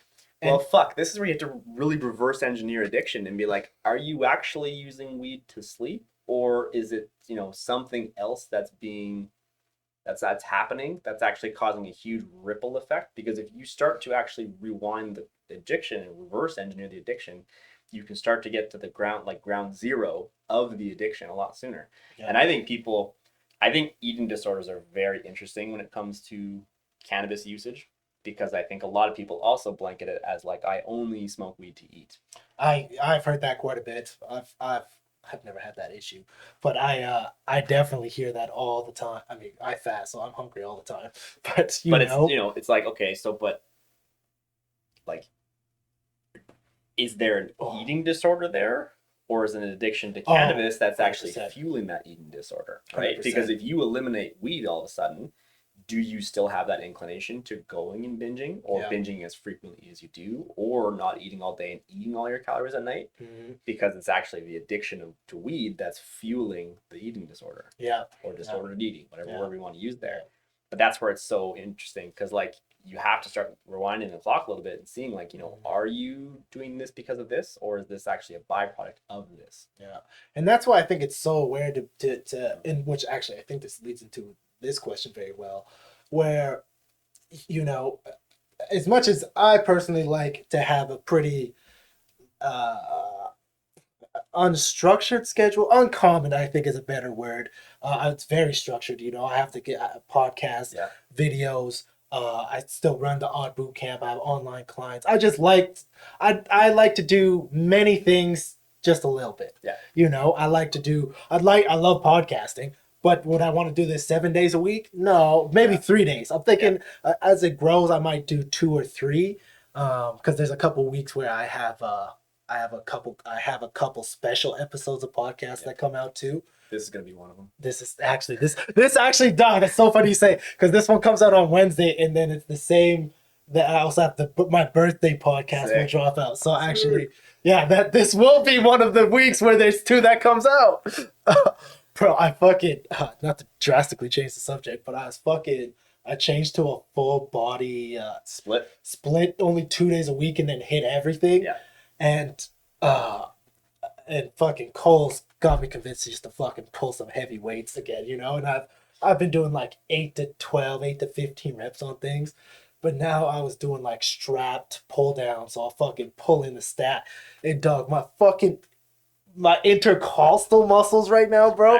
Every time I laugh, it's just pain. I'm trying my best not to like laugh, because every time I just even giggle from something you say, I'm like, oh, this fucking hurts so bad. It's a nice little change up, though, right? From the bodybuilding side of things. It is. I gotta say, I was so hesitant, because I mean, that's how I've trained for forever. Yeah. And obviously I also do yoga, and I have a pretty well-rounded routine, and I was like, man, what the fuck am I gonna do for the other days of fitness? Like, I can only lift twice, but now I'm doing way more yoga. My whole thing is to get lean, strong, and super flexible. I think people need to hear that though too, because it's also like, I think I run into this all the time with clients. I want to train 4 or 5 times a week. I'm like, you don't need to. Like, you do not need, like, less is more. And when you do less is more with intention, it is so much fucking more effective than doing a bunch of fucking HIIT workouts and shit just because you feel the endorphins from it, so you feel like you're accomplishing more. But it's like you have to understand, like, in terms of calorie exertion and calorie expenditure, your exercise activity thermogenesis is such a fucking small component of it. Like, nothing, bro. You working out 5 days a week is going to burn, if you're fucking lucky, 600 extra calories. And guess what? That's like, what, a fucking chocolate bar? Yeah. Maybe 2. Like, maybe fucking 2, depending on the chocolate bar. Like, it's just one of those ones, like, people need to understand, like, if you do things with intention, and you actually put a lot of focus towards 3 days a week, and, like, do full body splits, like, you're fucking going to see phenomenal results. And if the goal is weight loss, it just comes down to being in a fucking calorie deficit, strength training, calories out, fucking getting your goddamn steps in. Yeah, like, and that's huge. The most underrated fucking tool for fat loss and just like mental and physical well-being. Yeah, on the fucking planet, and it's fucking free. So fuck off if Yeah. you say you can't go for a fucking walk. It's- Sorry it's- if you can't, but like It's I try because to appeal to the internet now because I've gotten so much fucking hate over the last couple of years. Of course, Like, you're a fucking ableist. I'm like, lick my balls. I'm Bro, not a fucking like, come on. like you can't make everyone happy on the internet. That's what I've just really had to thoroughly come to conclusion with. Like, even if I'm putting out the best message possible with the intention of helping people, someone's still gonna be like, "Fuck you! You said you fucking can't tell me what to do." It's like, okay, dog. I remember even when I started doing I like to have like kind of a slogan to say with every kind of album era, because it takes so many years, and like the first one, Life, was like, I want to be great. What do you want to do, or what do you want to be? And then this one is just simple: more love, more success. Always love first. That's always what it is. More love, more success. Super simple. The amount of people because I even have a hoodie I made. It was the best selling product I've ever had. It was the More Love hoodie, and there was just a bunch of hearts over it and said More Love on it. And the amount of people that would just shit on me for saying more love, and I was like, do you guys hear yourselves? Like that's the thing though. Like, we talked about with my therapist too. Like, it's just a direct reflection of their own insecurities and like their own issues. It's like, if you're gonna go talk shit to someone you don't even know on the internet, fuck, you're miserable. Like, how much time do you have, first of all? And how fucking miserable are you that you're going to go shit talk someone on the internet who's actually got the balls to put themselves out there and actually voice their opinion? Like, you're going to go troll people in the comment section? Like, you need to go to fucking therapy and sit with yourself. If you're someone who's on the internet talking shit to fucking strangers. Never on my worst day, never would I sit at the computer and tell someone to go fuck themselves. Seriously. Dog, and you should see, especially when it's part of being an artist, and I've learned that early on is, you'll drop a song and you'll say something in a song and someone won't agree with or whatever, but the DMs, and I have this one dude, I'm not even gonna say his name, but if I have a post that comes out on like a blog or something, someone else's, he'll go and he'll just write dicks in the comments. There'll be occasional dicks all over my YouTube videos. I'm just like, what the fuck? And he'll send me the most ruthless DMs. The most like, you should go fucking hang yourself and have guys come on, like crazy shit, bro. Crazy shit. And I'm like, what is going on in this dude's life? Like, this has nothing to do with me. This guy secretly loves me, if anything, That's understand too, is like when people like hate watch you. Like, I just don't like. Is it like but again, it's like either like jealousy, envious, like whatever it may be, because it's just like, again, like, what good comes from you? Like, a lot of it it's the whole like fucking victim mentality. And like, you said something that invalidated me. Holy fuck! If whenever I said triggered your insecurities, guess what? Like, a trigger is pointing you in the direction that you need to go in terms of fucking working on yourself. That's what a trigger is doing. Boom! So if you get triggered by something I say today, instead of just being like, fuck you, fucking privileged white boy, like, how about, whatever got triggered, sit with that for a fucking minute and be like, did he say something that struck a chord because I'm actually doing that behind closed doors, or because he fucking hit the nail on the head with my own insecurity? And it's like, again, I'm talking about fucking experience. It's like, I probably have the same fucking insecurities. It's just that I've done work to work on them and work through them. Yeah. And I'm not putting myself on some pedestal. Like, when people say they're fucking healed. We all fucking suck, bro. You're always healing. There's always going to be things that come up throughout your life periodically, because you're always going to deal with death. You're always going to deal with loss of love and loss of relationships and loss of connection. You don't fucking heal. It's not just, you don't get a fucking certificate from therapy. You've graduated. You're fucking healed. You can just go on your own fucking merry way now, and life's going to be just fucking rainbows and butterflies. Like, your ideal life is still going to have loss, heartache, grief, death, and all those things that no one wants to experience. But that's literally being a fucking human being. And that's why I really enjoy the whole Olympus, my whole fucking thing, why I even made this album and stuff, was because I got so into stoicism. And the ideas of that are so therapeutic, and I say therapeutic, it's not therapy. Which I've seen you make that point a couple times, and it's like, yes, those are two different Running things. running is my therapy. No, running Yeah. is therapeutic. Yeah. There's a big fucking difference. Yeah. But the stoicism really teaches you that, like, life does suck and it's always going to suck, and not embracing that suck is so much harder than just being like, wow, that sucks. Yeah. Like, like even the one of the big things that when I've been dating girls or whatever is they're like, wow, you just really like to, like, someone will come to me with an issue and I'll be like, yeah, that's shitty. Like, because it's like, what am I going to say? That was, oh, wow, it's going to be okay. I have no idea. I hope it will be okay. But right now, that sucks. And it's okay to suck. It's okay to be sad or angry or frustrated. And like, those are all healthy things to feel in shitty situations. Or, however, grief, and that's what Kendrick Lamar is a mastermind.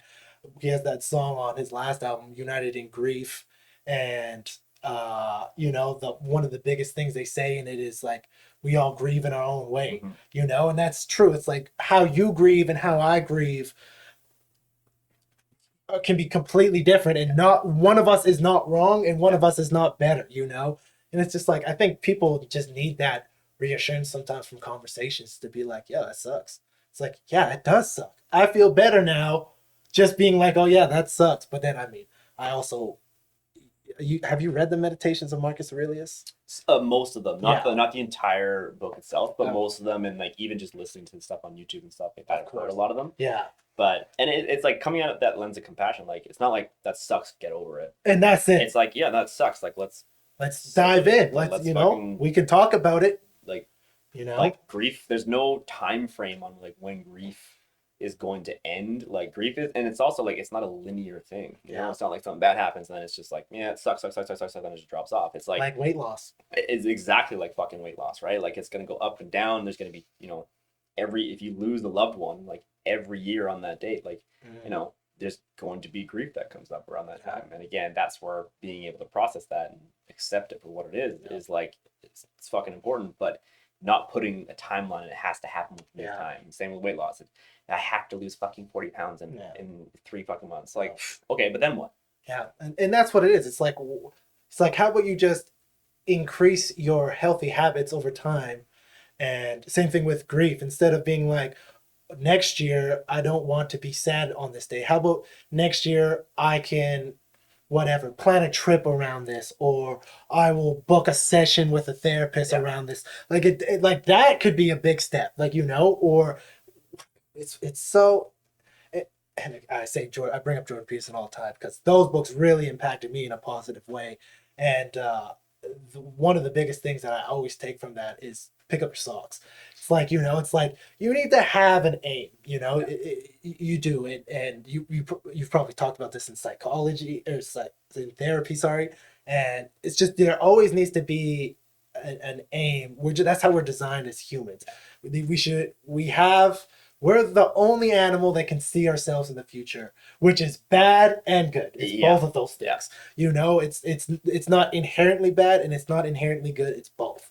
Depends on if you get stuck in the future. Yeah. You get stuck looking in the future, right? Because and you look at any sort of Buddhist concept, it's like, you just need to be present. And that's where it always comes down. What is that saying? It's like, if you're stuck in the future, you're going to be anxious. If you're stuck in the past, you're going to be depressed. Yeah. Right? And it's fucking true. Like, 100%.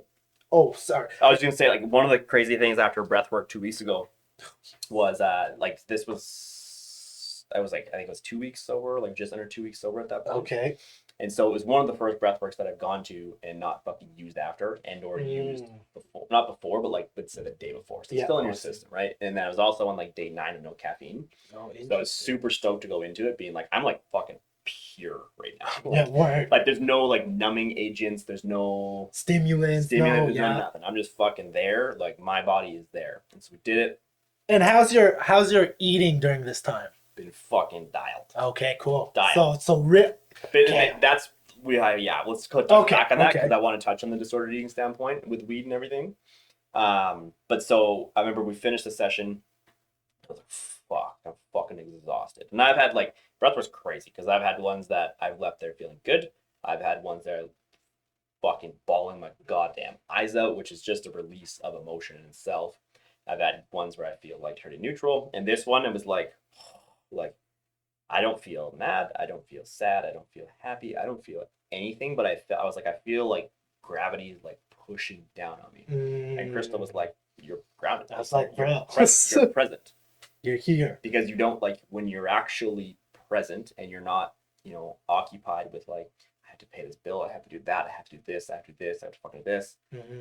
Like you start to realize like, life's actually not that bad. Like if I could just be in my fucking body more, like all things considered, all the things I'm doing to work on myself and develop myself and work on my finances and work on this, like it's all working. But if I keep looking in the future, it's never going to feel like it's good enough. Yeah. Right. And if I keep looking past, it's always going to be the past was worse than this. And so that makes me sad. Well, like past happens.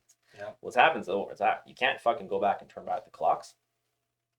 You're gonna make yourself fucking miserable trying to do so. Mm-hmm. So the more you can work on like, meditating and being like doing breath work and like connecting to your breath and connecting to your body and like dysregulating or regulating your nervous system, like all of a sudden you start to realize like, fuck, life's pretty good. Like it is what it is, and it's pretty good when you're actually present. And that's what it is.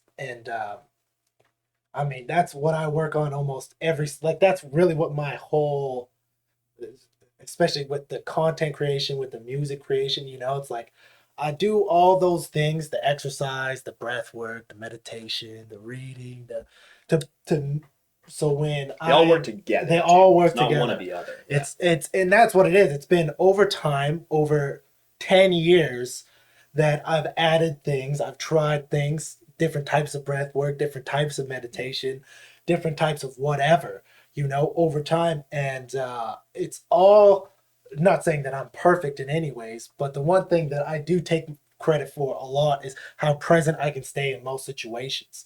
In most conversations I'm here, in most recording sessions I'm there. I'm there to capture, even though with songwriting and stuff you're usually thinking about other things away, but it's to be in the moment.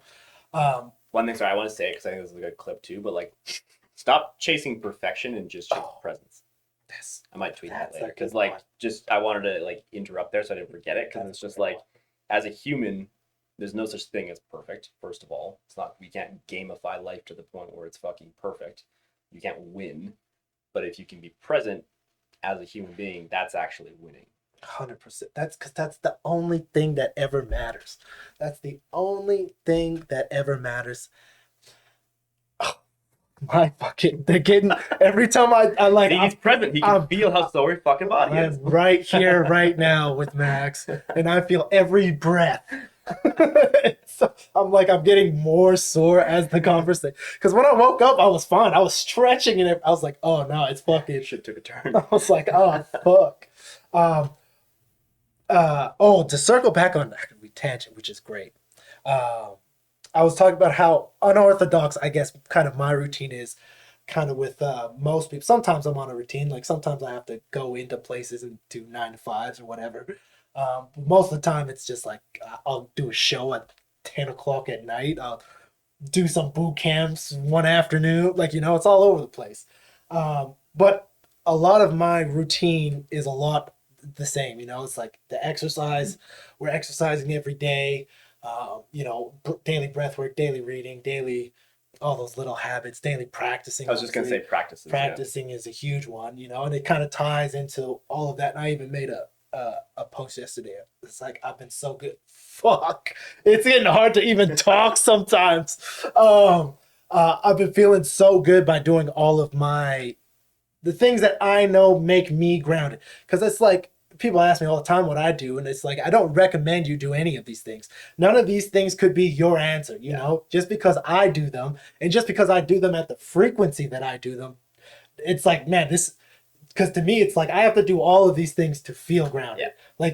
It's like, the reward is that I'm present, but I have to do all of these things to get there, And I say all of this to say, you've talked now about, you go see the therapist a couple times a month. You go do the breath work once a month. What are the things that you're doing every day? What are the habits that you do? Because you said you're dealing with ADHD. just the addiction stuff. So it's like, do you have a routine that you stick to, especially because you're doing online stuff? You have less people in person, so it's like, what does a day look like from you, habit wise? Yeah, I mean, my schedule is pretty unorthodox too, for that matter, because of the fact that it's like, in and out of the gym and things like that. And thankfully, just with where I live, it's, very accessible. To be honest, I couldn't fucking imagine working a 9 to 5. I think that'd be fucking miserable, truthfully, which may be an ADHD thing too, where it's just, you're very, I know, like, literally, it makes my the skin quiver, the thought of sitting in a fucking office from 9 to 5 every day. Like, regardless if that's what you do, not saying that's bad. Some people love it. If you love it, then that's great. Like, and even like from a sobriety standpoint too, but there's no one way to get sober, right? Like, this is where people, I think, in the AA community have a really hard time grasping the concept of the fact that, like, there's other ways to get sober. Yeah. You don't have to follow 12 steps. 12 steps are very powerful, and genuinely speaking, even if you're not dealing with substance addiction, I think more people should implement the 12 steps in some way, shape, or form, because, like, even if you're dealing with depression, mental health issues, issues in general, let's just put these on here, because, like, truthfully, I think even if you're not struggling with substance addiction, if it's, addiction in terms of a behavioral standpoint, because there's non-substance addiction and substance addiction. So if you find yourself scrolling TikTok for 7 hours a fucking day, and you're always comparing yourself to other people, and you're consuming bullshit information, you have toxic relationships, all these things, like, when you start to accept this, and part of why I don't necessarily agree to the fullest with the AA standpoint is, like, accept that you need God to become sober. Like, I think accepting that there's something bigger than you, and the fact that, like, because again, I use the word, like, selfish, but, like, addiction as a whole is fucking selfish.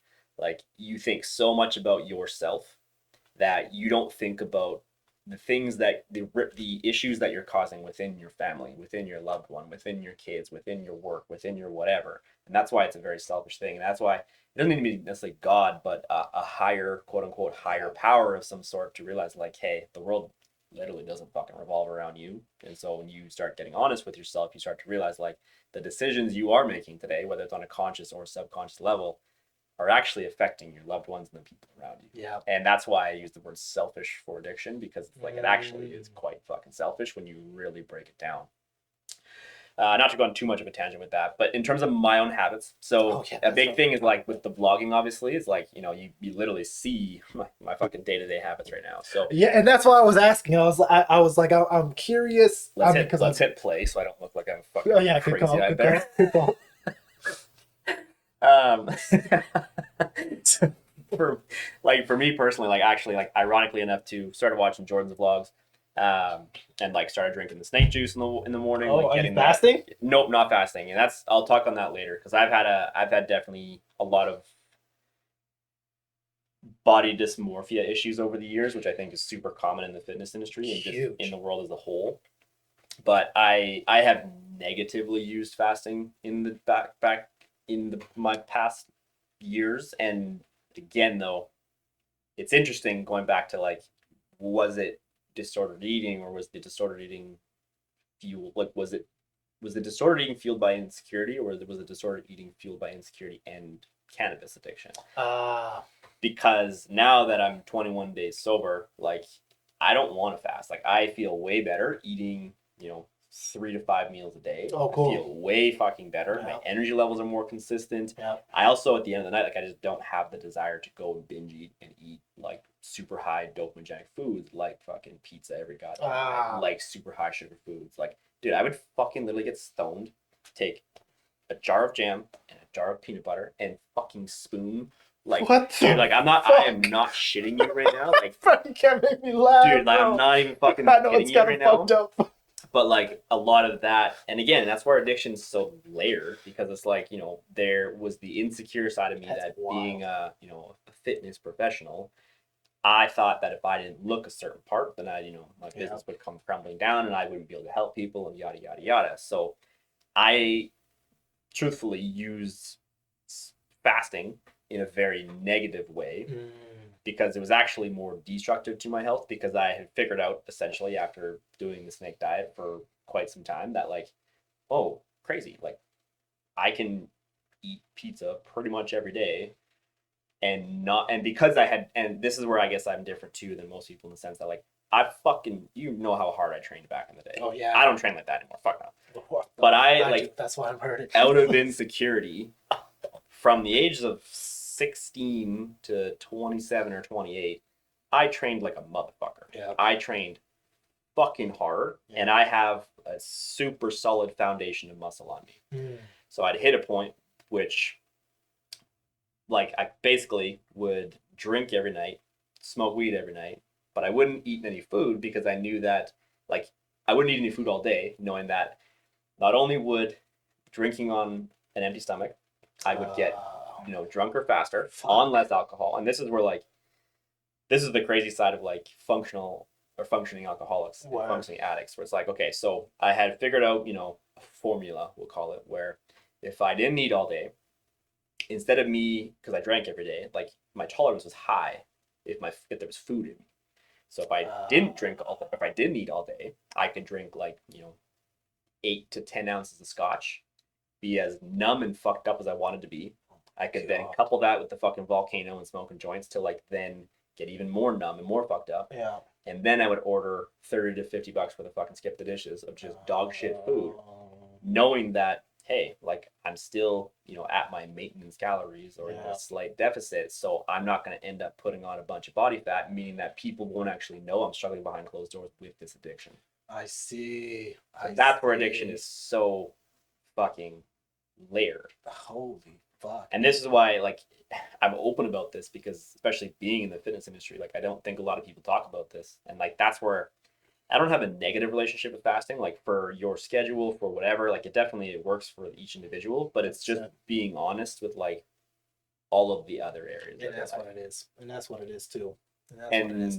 Like, I just know that, like, again, I feel better eating a couple times a day, having my protein distributed across, you know, 3 or 4 meals at 30 to 50 grams per pop. Of course. And like, I find when you're using substance like alcohol or weed too, because you're in a dopamine surplus, you then chase foods that are also going to release more dopamine.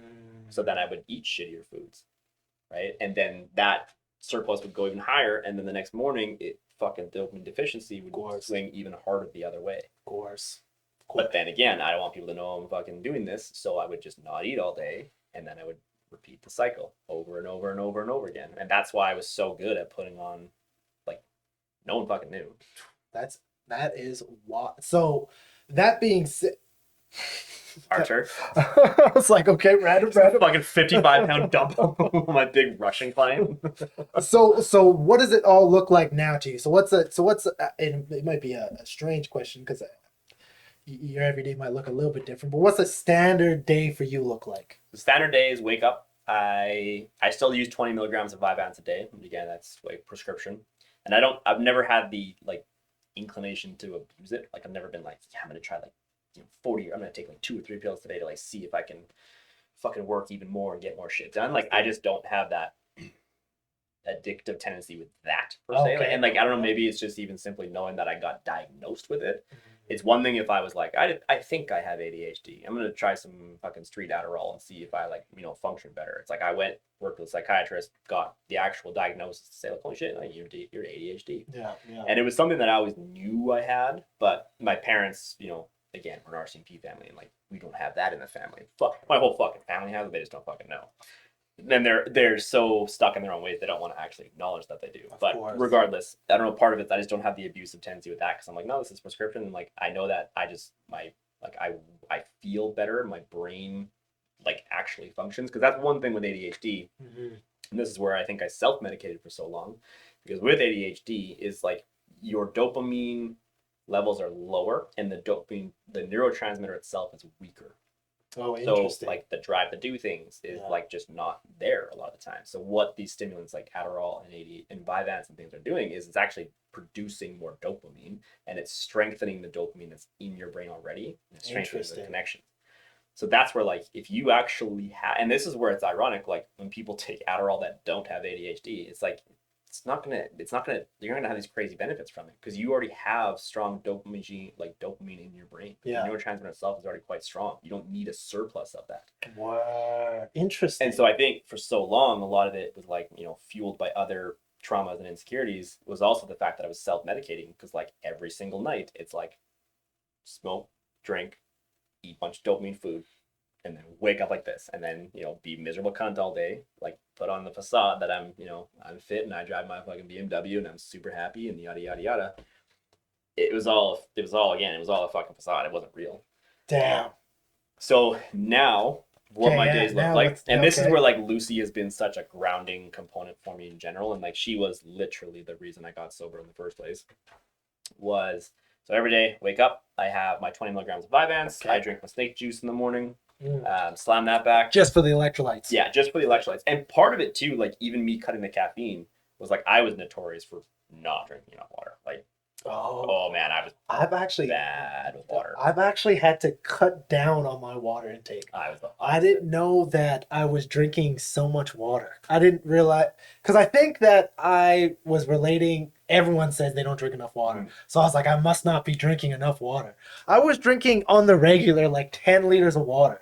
I didn't realize I always have a liter of water in every room that I'm in every room. And I always will just drink out because I just have it programmed in my head that I need to drink fuck tons of water. But I would not drink water some days. I have done that, but I fast. That's on a weekly basis. That's crazy. Because I'd sleep like shit because I'd get fucking stoned. And then I would drink like literally coffee from pretty much, I would take old daily habits. We'll start here. Old daily habits, wake up, take my Vyvanse, walk Lucy for like 25 to 40 minutes every morning. Okay. That's been like huge pillar in my sobriety. Even when I'm relapsing is like, or in use, we can say. Like it's still like, that's where I always say Lucy is grounding for me because like, even if I don't want to fucking take care of her, like, yeah, well, you do. So nut the fuck up. Yeah. You have this personal responsibility. And this is where I think like, even having kids can be such a powerful magnetic for someone to, stop addiction, things like that. Because it's like, you have this thing to keep alive relying on you. Word. You fucking piece of shit if you are not going to get your shit together to some fucking degree to take care of that. And that was one thing, like, when my ex-girlfriend and I split, we got Lucy together. Oh. And so, like, when we split, I was living in her house. I had just sold my fucking furniture. I was 40 grand in debt. Like, I had all this shit going on. And she was like, I'm taking Lucy. And I was like, fuck. So, like, that's the one thing that I will not let go of. Like, we can either do, like, week on, week off. Yeah. Which we did for 5 days. And she was like, I can't keep doing this. And I was like, cool, she's mine. Like, I don't give a fuck. You keep your house, you keep everything, you keep this. She owes me fucking 12 grand in cash that I'm not going to ever get back. Like, I don't give a fuck. I'm taking Lucy. So that's been like absolutely fundamental in me just getting my life together. So every morning before, take my Vyvanse, walk Lucy, come home. And again, I usually have like a good window of time in the morning that like I should be making content. In theory, I should be creating something. This is while using. Because this goes back to like why I wasn't creating. So I'd have like 2 to 3 hours where all I would do is consume books, which is in its own right is great.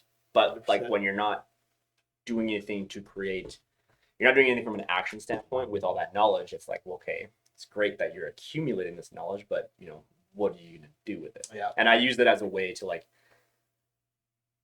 justify not creating. It's like, well, I'm just consuming, I'm learning. And that's where, like, again, you look at addiction on so many different levels. Like, people get addicted to learning all the time, right? 100%. Like, you motherfucker, you got like 2 PhDs and you still can't stop. Like, what are you what are you fucking, why can't you stop and just be like content with where you're fucking at? They actually say that the most successful students are the students, they did this huge study out of university students, and they said the smartest students are usually the C/B students, because the ones that are A students are only ever just learning. Like, while the people are B, C, they're probably learning and doing a bunch of other shit. Action. And so it's like, it goes back to what perfection is. And it's like, well, Okay, so interesting. So learning. So I'd wake up, walk loose, and then I would start slugging coffee, and I would read for, depending on my day, like 1 to 3 hours. Some days it would be wake up, walk loose, drink coffee, go for like a client, 2 clients, 3 clients, then go home on my split and I would read. So basically flip flop. I would read first thing in the morning or read in the afternoon. Okay. Then, in the afternoon, go back, or like late afternoon, go back for another client, 2 clients, 3 clients, depending on my day. Come home, smoke weed, eat shitty food. Like most of those days I'd be fasting because again, I wanted to keep the perception of me fucking being lean and fucking yada yada yada. Yeah. And so the switch now is I wake up, drink my snake juice, have my Vyvanse, take Lucy out, and at that point, same thing. Depending on the day, either go right to a client or I'll have a couple hours where I might read for a little bit, but now I'm vlogging stuff. So one of the powerful things with vlogging is like you kind of have to live your life. Yeah. Like no one's gonna give a fuck about your day to day if you just sit on the goddamn couch and read for 4 fucking hours. Like you're not gonna get much of a fucking audience, and you're not gonna make much of an impact if that's all you're doing. 100 and what the fuck is that writer's name? Fucking I used to write it. Daily Stoic. Ryan Holiday. Yeah. He says, if you want to write interesting books, live an interesting life. Yeah. And I was like, yeah, bro, that's crazy. Like vlogging's been like a powerful tool for me because it's all like I got a lot of like I was always say like weed was like my comfort blanket. Like it kept me small and it kept me like because I'm in this place where I'm making good money and it's like I'm just not gonna strive for more. Like I'm content with what I have. Where it's like I know that I'm so much more capable.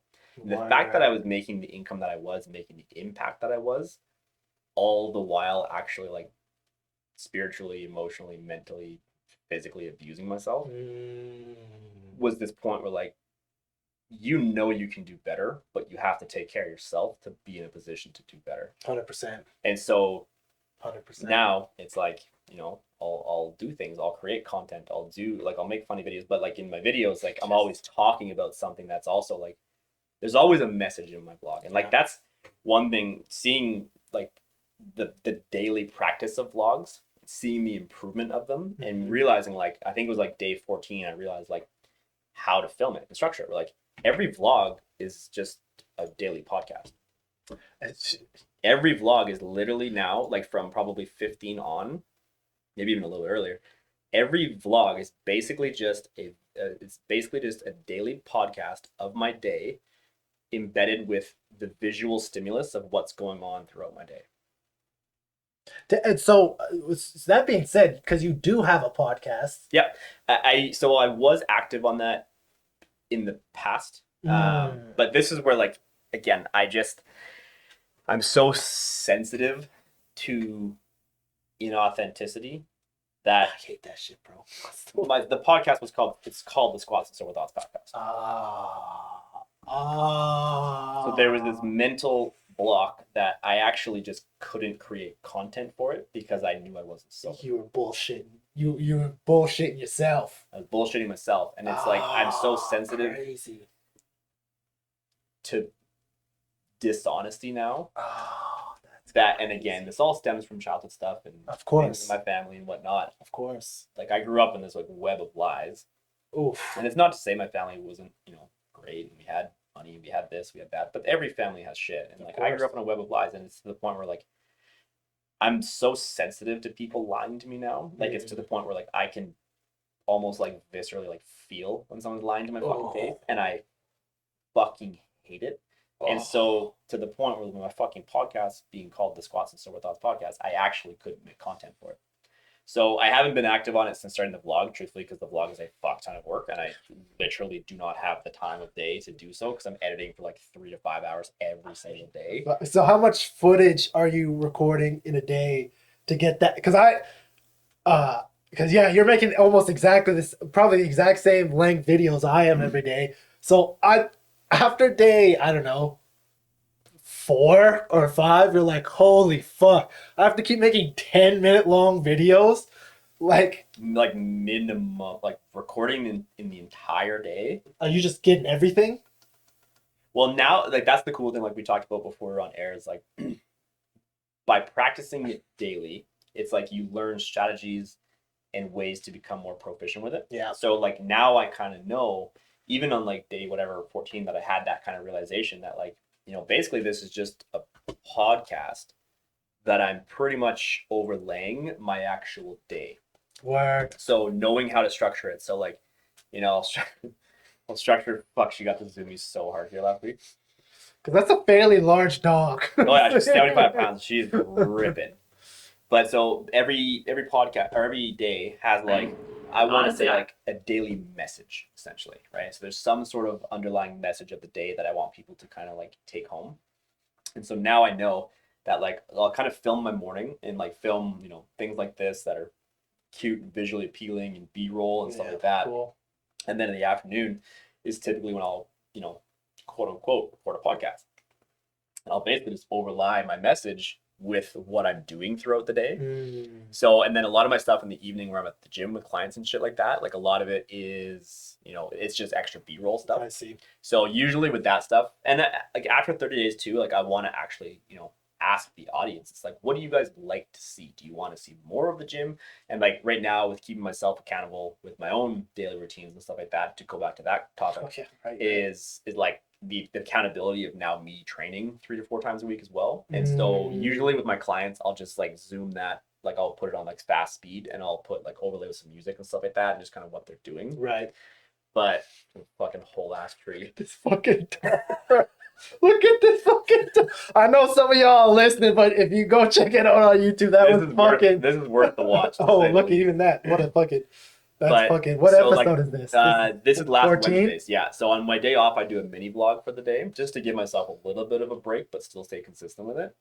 Because it is a lot to do. It's a fucking lot, man. And so like with my own training, what I'll do is I'll slow that down and then I'll give, fitness cues. So if I'm doing RDLs, I'll give like, 2 to 5 cues per exercise kind of thing. So that's also embedding that like fitness knowledge. Because that's the whole thing with the vlog and even with my podcast and things previously. It's like the idea is like, it doesn't need to, I don't want this to be just sobriety conversation. Yeah, I see what you're saying. You have all these other things to offer. Exactly. As well. I've been coaching people for fucking almost 14 years. Like I have lots of life experience. I have lots of coaching experience. I have lots of, experience in general that I'm like, I don't want to like, niche down. Pigeonhole. That's perfect. I don't want to pigeonhole myself in one area. Like I know that I can help a large group of people with their nutrition.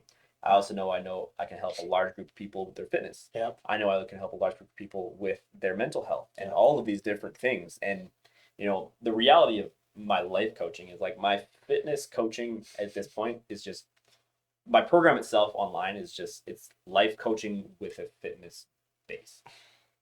Because the reality is when we look at how simple living a healthy lifestyle is, and this is where, it's that differentiation from like, it's simple, it's not easy, because we live in a world that people have a lot of unresolved trauma. People have, you can order food in fucking 7 seconds on your phone. There's so much hyper accessibility to everything. It makes the actual act of living a healthy life not easy, but it's fucking simple. When you drink more water, you walk more, you eat more protein, you exercise 2 to 3 times a week, and you sleep. You're gonna live a really fucking healthy life. Great. That's the fundamentals of it.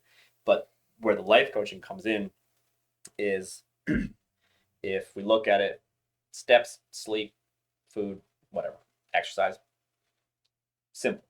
If your finances are fucked, if your relationships are fucked, if all of these other areas of your life are fucked, these become very, very, very fucking difficult.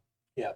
Whereas if we can mitigate and manage some of the stressors over here, all of a sudden, this actually becomes way easier to do consistently. Yeah. Like it's not fucking rocket science. It's fucking really simple, actually. It's hard because it gets so convoluted with the rest of life's bullshit. Yeah. Yeah, even just finding the time.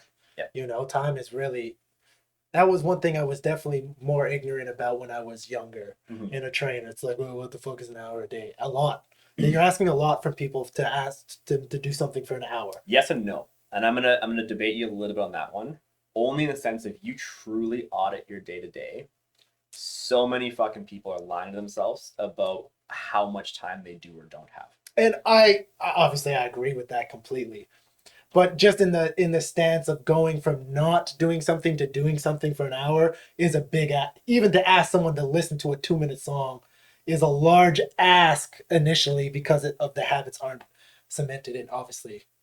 But that's where, like, again, like, honesty has to come into the Honesty. equation. That's a huge thing I get when clients do make that. And I'm not gonna, like, I have 2 older sisters that have young kids. Like, I get you're busy, but let's literally audit your day. 100%. If you spent 2 hours on fucking social media today, fuck off if you don't have time. Maybe you don't have the desire to do something. 100%. But that's where it's that honest conversation of like, do I not have the time, or is this not a priority?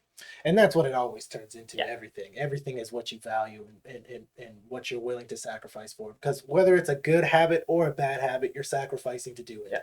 You know, because time is a limited quantity. You're gonna die. I talk about it all the time, actually. So I think it's one of the most important things that Canada and the US both neglect in their cultures, that talking about death, you know. And so something I talk about a lot, including I read a lot of music on it as well, because it's not a bad thing to think. I used to think that, and a lot of people do think that, you know, it's bad to talk about, it's scary to talk about, and it's all of those things. It's because, but it's like you're gonna die, you know. And It's you know, what is it, like death and taxes? Like, Death and taxes. like the 2 inevitable things of life. Like, you're gonna die at some point.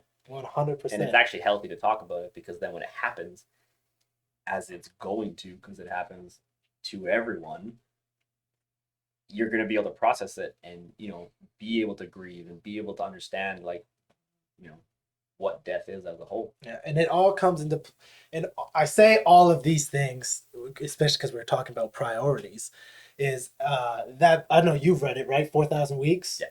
I wrote a song called 4,000 Weeks because that book was so, actually, I did a huge mushroom I did my first hero's journey and then, so I did the 3 Days in Darkness, this music festival I was planning for fucking months, failed because I got into a fight with the venue. So I did this 3 Days in Darkness, which was terribly timed now that I think about it. I come out and I've been promoting this music festival for fucking like 3 months. There's fucking like, I don't know, there was 36 performers on this festival. It's huge.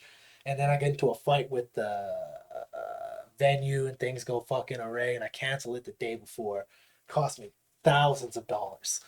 Because I was like, because I'm under it's like, I have to be in it to do it. You know, Yeah. My heart's got to be in it to do anything, you know, and I do hard things all the time, you know, but I have to fucking want's a hard word because I'll force myself to do things too, you know. Want, in the grand scheme, want, even if the short term is, fuck, I don't want to do this. Yeah. You know, like the 3 Days in Darkness. I remember as soon as I turned off the lights, I was like, what the fuck am I doing? Why did I say I was going to do this? But one of the greatest things I ever did. So this is a weird time, this October to November, because I did all these crazy things. I did that Darkness. I had that big public failure. A lot of people were mad that I canceled that show. And then I did the hero's journey. I did that huge dose of magic mushrooms as a way to do it therapeutically. Like, I wasn't just doing it to fuck around, you know. We heavily researched it. It took me years to even get up the courage, you know, to respect what it is, the power of what it is. And that was also life changing. Where was I going with this fucking huge tangent? We were talking about something else now. This is what happens sometimes with these long conversations. I was talking about death. I was talking about habits. Why am I talking about all these fucking things? I was circling it back to a question and I got too caught up in my own bullshit. Priorities. So this is fucking so long-winded. All of these things taught me that living right now is the only thing that matters, especially being in the dark room, you know. When I did the magic mushrooms, the psilocybin, you know, the death of the ego, that was heavy. That was a huge experience for me there. But I've felt that way during, you know, I've done some very long extended meditations. I think the longest one I did was like 4 hours. I used to do 3-4 hours meditation every Saturday, Sunday, and then an hour every day, Monday through Friday, on top, and then breath work. So I was doing fucking whatever I could to be fucking right here, right now, you know. And but what all these things really taught me about was how limited our time is. And, you know, especially when I was sitting in that dark room, the biggest lesson I learned was I was just laying there in the dark, in the silence. And I was just like, the moment the anxiety passed for me, because for the first, I don't know, time is a weird thing in a dark room, but I think day and a half, just anxious as could be. And then when it finally settled, it was when I had this feeling of, if I died right now, everything would continue, and that's okay too, you know. And it's like, I don't have to be here for life to be less beautiful or life to have less meaning, or, you know. That's where a big part of me being like, oh fuck, I am so selfish and wrapped up, like I matter, and I do matter, but I matter just as much as everyone else matters, you know. And then you start to see, fucking, you are just everyone is just a reflection of you. And, you know, you see the fucking, you see yourself, and what you hate in others is what you hate in yourself. And Well, it's that the second step of the 12 steps, right? Like, you know, the higher power thing. Like, yeah, you are important, but like, you're not that fucking important. you're not that important. You're not in that. And so I say all of this to bring it, one of the biggest things I like to talk about, and I think it was one of the biggest reasons that got me into personal training, and why I still kind of do it, is goals. You know, Yeah.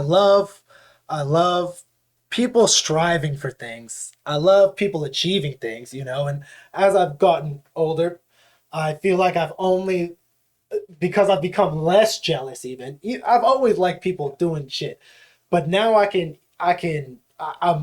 just really like when people try hard things and succeed. Yeah. It's a really cool thing. And it's like, instead of being jealous like I used to be, it's like, oh no, this is exciting. This is cool that someone showed you that they could do it. And there's so much inspiration in people achieving things. I think random, I don't know if this kind of is in line with it, but like, even when it comes to the vlogging side of things, like, I would rather watch someone like you and like people I know and like people who aren't like, you know, big time, like doing the living, like when people live their life, like living through celebrities and stuff like that. I'm like, I wonder why you're kind of miserable. Like, we're just real people living our life and documenting it and showing it. 100%. And it's very similar to most other people's lives, you know. Maybe ours are a little different because we have a little bit more fitness focused lifestyles than the average population. But I think that's where like you doing the 365 challenge of like almost like the mundane aspect of it is like fucking powerful for people to see that, because like life isn't truthfully like super fucking glamorous and all, like, you know, it's always exciting and it's always great. Like, a lot of life is just like, you know, daily habits and routines and living. 100%. And most, and I think you've made a couple posts about this, it's okay to be bored. It's a good thing to be It's- fucking bored. That's where you actually start to get creative with your brain. If you're always consuming information, you're never going to be able to actually create something. And that's a huge one, especially as an artist. I'll just go and sit in the studio.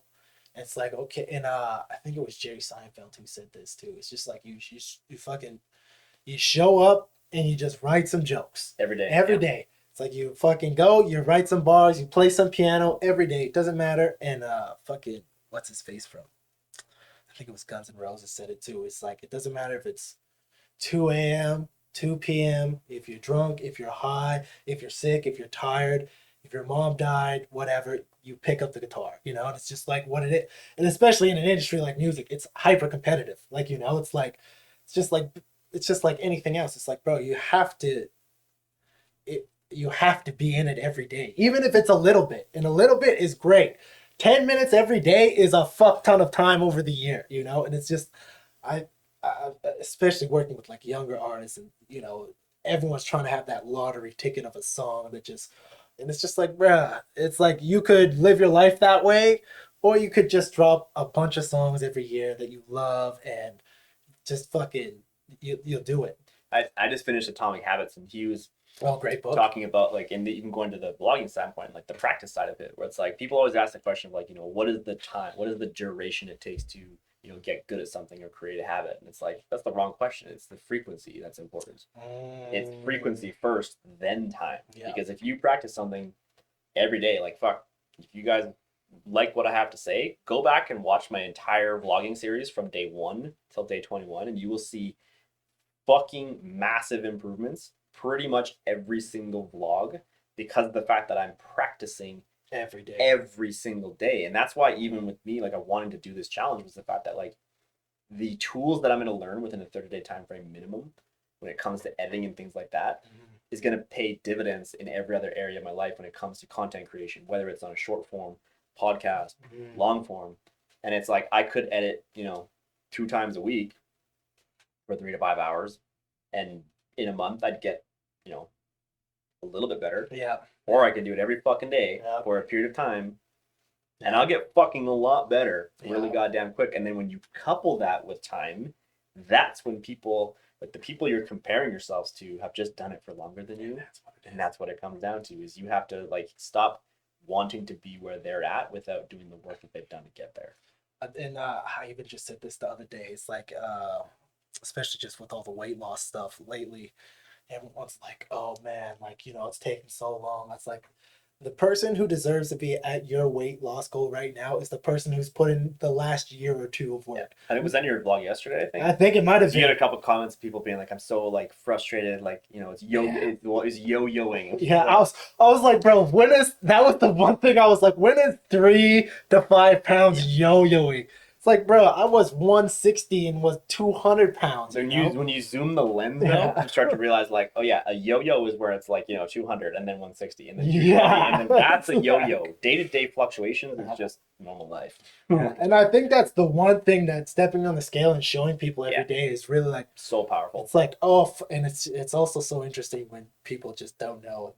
They start to make up why you gain weight and stuff. It's like, bro, we could sit here all day and figure out why I lost 2 extra pounds of water this week, or we could just say fuck it and keep doing what we're doing because it's working. You always zoom the lens out and look at the trend. And that's what over a month to 3 months to 6 months. Is it trending down? Yeah. Cool, you're doing it right. Is it the same? You need less calories. Is it going up? You're eating too many fucking calories. It's not fucking rocket science.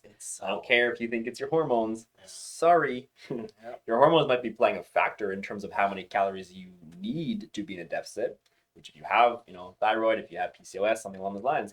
I'm not saying that I'm not saying that your hormones aren't playing a role in it.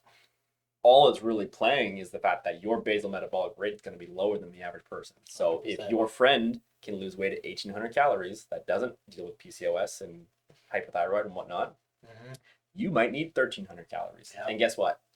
Life dealt you that card. You can really holistically reverse engineer this, and let's really get to the bottom of this, and let's look at medication. Let's look at your fucking sleep. Let's look at your diet. Let's look at your stress management. Let's look at all of these other areas of your life. And a lot of the times, once you do that, you can actually eliminate a lot of the issues when it comes to PCOS and things like that. Right? One of which being weight loss. If you have less body fat on your body, you won't be dealing with a lot of these issues. So much has to do with fucking everything has to do with fitness at the end. In some way, shape, or form, 100%. Whether you believe we're monkeys or not, we're animals that need to move. And just like every other animal needs to move. Why do gorillas want to kill themselves in the zoo? They don't get to move. Why do gorillas in sanctuaries live better lives? They get to fucking move. And they get to move a lot, And I think people it's crazy even just anyone who has an animal that gets up and goes and walks their dog outside or rabbit or whatever the fuck. Have you ever seen a motherfucker walk down the street? You've never seen anyone walk a rabbit? I've seen cats. I've never seen a fucking rabbit getting walked. I think cats are almost weirder than I don't know why rabbit was the first thing that popped into my mind, but I have seen it. There are motherfuckers with rabbits. And because I dated a girl in when I would stay over at her house, she had a dog, and we would. I get up at like 7 now, but I used to get up at like 9. But because I was performing so much and I was doing late shows, so my schedule just was shifted. But she would have to get up for work at 6 a.m. and we'd go outside, especially in the winter or something, and go out and walk her dog, and it would fucking kill me, But you feel great afterwards. You do. You feel fucking wonderful. All this being said, circling back. What are some of the things you're working on, your goal-wise? Obviously, to stay sober. Obviously, to do the vlog. You said you're also working on doing your a fitness routine 3 to 4 days a week. Is what you're saying? 3 to 4 days a week. So we got some I got some pretty lofty business goals as well. Sick. One of which, to rewind a little bit, is get to a day of sobriety that I can actually back off of this side of things to be one of my goals is to get comfortable enough with myself that I can great goal. actually, like, I remember my therapist saying this one time, and it made me so fucking uncomfortable in my own skin. Where I can't remember what I was talking about, but he's talking. He's like, "Oh, like, you're worth it. Like right now, like, not your accolades, not your accomplishments. You are worth it right now." And I was just like, "Oh." It makes me so uncomfortable to hear, like, because I just, like, self-worth is, I think, amongst many other factors, like, a huge driving force in all of addiction and all of, addiction to avoidance and avoidance of self and all these types of things. And so for me, it's like getting to a point where I can comfortably sit with myself for a long enough period of time and genuinely believe that I'm worth it. That's a crazy goal. So that's going to take some time. That's a crazy goal. On top of that, though, just like getting more active in the gym and things like that. Again, cool. No specific goals. Like, I'm just too business oriented now to have, like, I want to fucking deadlift X amount. Like, Yeah. I had that phase. Of course. You saw me in that phase. I competed in Olympic lifting one. Like, I had that phase. I'm good. I want to be active and I want to live a healthy lifestyle, but I don't need to stroke my own ego and say I deadlifted 500 pounds just to say I deadlifted 500 pounds. Like, that's not what gets me out of bed anymore. So for me, it's like getting my online business to a point where I actually set a target clientele, and that's what I stick with. Oh, so, interesting. Like, I've always fluctuated in the last 2 years, specifically between, like, let's say 45 and 55 active clients online. Okay. But I want to get to a point where I'm comfortable with what I'm charging at, let's just say, I call it 50 clients, 50 active clients, and then creating a wait list for people who want to join. Oh, sick. Yeah. So this way, that there's stability in your income in the sense that I'm making $10,000 minimum each month. And if I have a wait list of, however many people, that's a goal of mine, is to get to the point where I don't need to have that scarcity strong mindset of, like, I'll take on anyone right now because I just, I don't want to, I have a fear of people falling off and blah, blah, blah, blah, blah. I want to get to a point where it's like, cool, I'm content with 50. There's 20 people that want to join. If one person falls off, I'll let you know. Pull them from the loop. Wow. And get comfortable with that and not have that scarcity strong mindset that I need more, I need people all the time. Very cool. So that's one of my personal goals with the online business. Another one, even just to stay consistent with YouTube. And it's one of those ones I kind of kick myself in the foot for a little bit of, like, I've been creating content for 3 years now. Fucking wish I've been doing that for YouTube the whole goddamn time. Like, thinking about, paid sponsorship. Like, that's one goal of mine, is, like, passive income. So between getting, at one point in time, passive income through sponsorships and views and things like that on YouTube, also having the gym as passive income to the point where, like, Tony, Ty, and myself, like, actually don't even need to be doing personal training. Sick. We'll have so many contractors and so many members in the gym that we're getting our salary without even having to be there. We can just be true owners of F.R.E.E Fitness. Where, like, sick. We do the advertising, we do the marketing, we're the face of the company, but we don't have to trade our time to make that paycheck. Of course. So those are, 5 to 10 year goals of mine where, those like, are very cool I'm, goals. Consistent with my online business. Yeah. I'm also making passive revenue from views, sponsorships, the gym, and things like that, and having multiple streams of income at that point. Very cool. Because with YouTube, there's so many opportunities, and, like, eventually start doing merch and things like that online. So even more streams of, like, income. Yeah. Whatever else opportunities kind of come from that. Very cool. So that's kind of where I'm at now, and, like, I know they're all very achievable goals. Absolutely. When? I have no idea, but I know that if I keep getting my own fucking way and I keep keeping myself small with smoking weed and abusing my mental, spiritual, emotional, physical health, I know I'm not going to get to that point. And that's where that uncomfortable personal responsibility, honest conversation that you have to have with yourself. If you think you can do more, you have to actually start doing more. Yeah. And a lot of the times it's subtracting things from your life, such as people, such as consuming drugs, alcohol, shitty food, shitty social media, shitty media in general. Yeah. Like, the more you can start to subtract those things, you start to realize that you're actually capable of much more. But 100%. You have to go through that process of subtracting before you can add on a lot more. That's an interesting point of subtraction before addition.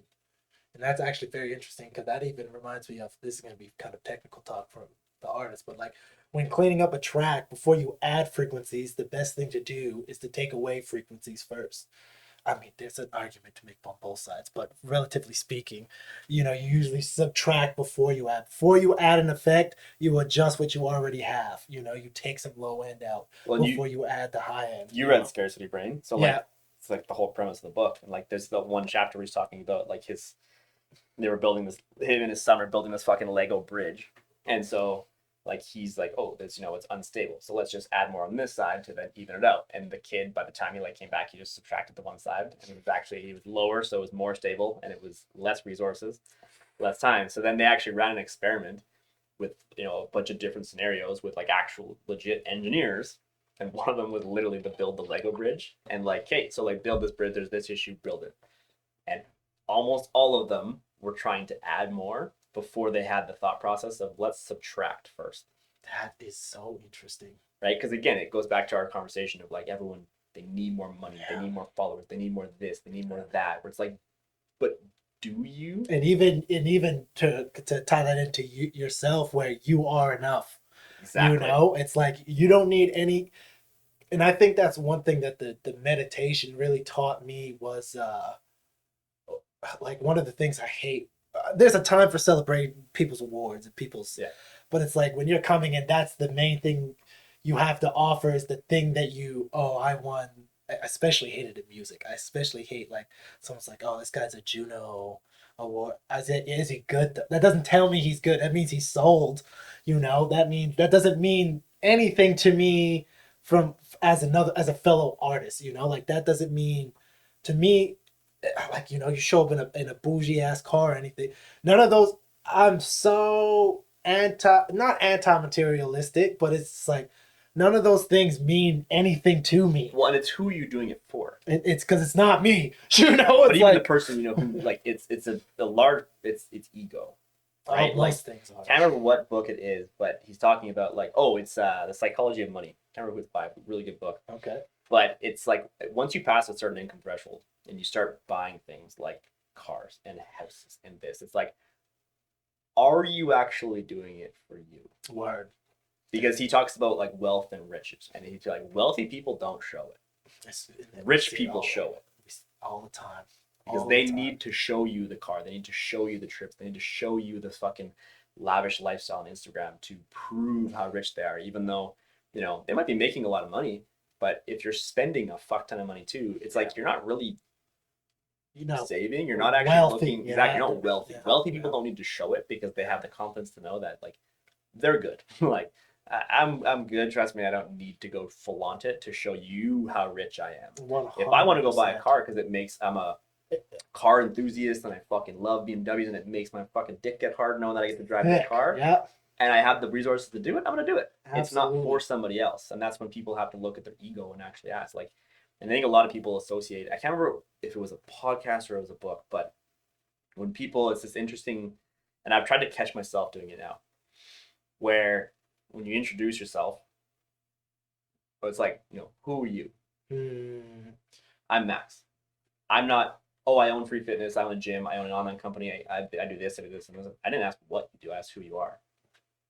Right? Because we attach our ego to our worth, and you know, our accolades and our accomplishments are what makes us feel worthy. When in reality, it's like, no, I'm me. Yeah, that's funny. That's where the name JusJrdn comes from too. It's like, who are you? I remember when I came up with that, I was like, oh, I'm just Jordan. That's sick. Like knowing that, that's actually the basis behind it. That's fucking. Oh yeah, bro. Yeah. I didn't want to be associated with anything else other than who I am. You know, and that's where I used to be called JJ, and I was like. It's like, where does that, what does JJ stand for? And I was just like, I don't know, man, I'm just Jordan. I was like, wait, that's perfect, you know? And I've always, it's funny how that comes up. People catch themselves saying it all the time. It's like, oh, who's coming? Oh, it's JusJrdn is coming, you know? It's like, oh, hey, that's the rap, you know? Well, I think it's so easy on social media and like, even like, I'm not on them right now, but like dating apps, right? Where, oh, like, you know, to break, like, what do you do? And I'm like, well, I own a gym, I own this, and like even just that word, like, I own this, like, I own that. So it's like basically like, what happens if the gym fails? Does that mean that you fail and you're a catastrophic piece of shit? No, because if you attach your worth to it, yeah, it does actually. It does. If you don't attach your worth to it, your belongings and your accolades and your accomplishments, you can actually be happy even if things do go wrong, because it's fucking life and things are gonna go wrong. And that's how my biggest public failure was that music festival. And it took me a while to figure that one out. You know, it's like, oh, I'm not. And it took actually sitting with this DJ friend of mine, and we were talking about failed shows, and I was just so up my own ass with my own failed show. Uh, no one likes to lose money. No one likes to cancel shows. Um, but then I was talking with him. And he's like, "Yeah, man, people fail shows all the time. Think about these huge acts that cancel shows. They don't cancel shows just to cancel shows. It's because no one bought tickets, or they got into a fight with the venue, or something didn't work." And it made me sit back, and I was like, man, I put so much value of my own value because I'm so passionate about it, And it's like you can have. I'm a passionate person. You're a passionate motherfucker too, and you can be passionate and you can be involved, but there still needs to be that distance between what you're doing and who you are in every. It comes up so much with artists because art is so personal.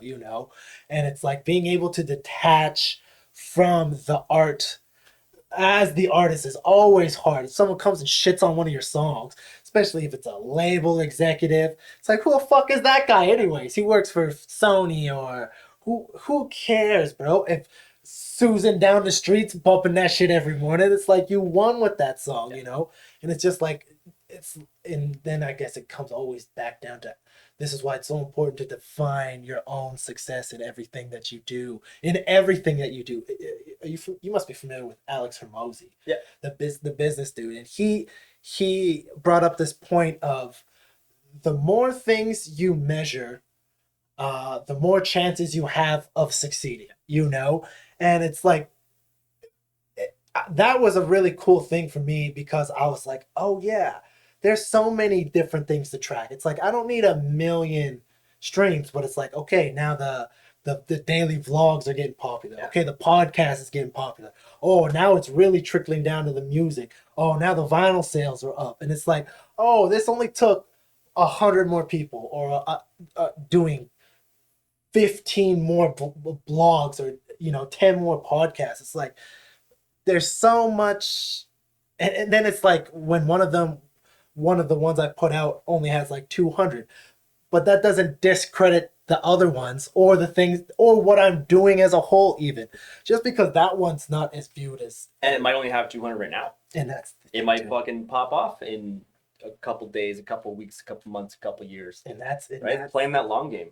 One thing to tie this in with weight loss and like clients is like, well, I always tell my clients, like, you have to diversify as many tangible positives or measure as many tangible positives as possible. I see what you're saying. Right? You only look at the scale, it shows you one thing. Yeah. And even then, if you're going from a really high body fat percentage, like I had a client lose 12 inches before she lost a fucking pound. Yes. If she was only measuring the scale, do you not think she would have self-sabotaged and been like, fuck this, it's not working, I'm not fucking doing it? Yeah. Same client's gone down to lose 50 fucking pounds in the last year. Woo! And almost, I think it's like close to 50 some inches. Oh. But can you imagine if she wasn't taking inches, if she wasn't measuring, hey, are you getting stronger in the gym? Yeah. Are your steps getting easier? Is your energy better? Is your sleep better? Is your clothes fitting differently? No. Oh, you've lost 3 inches here, but you haven't lost a pound. Who cares? Keep going. Yeah. Because your body's going to catch up eventually. But that's why you have to measure as many possible positives as possible. Yeah.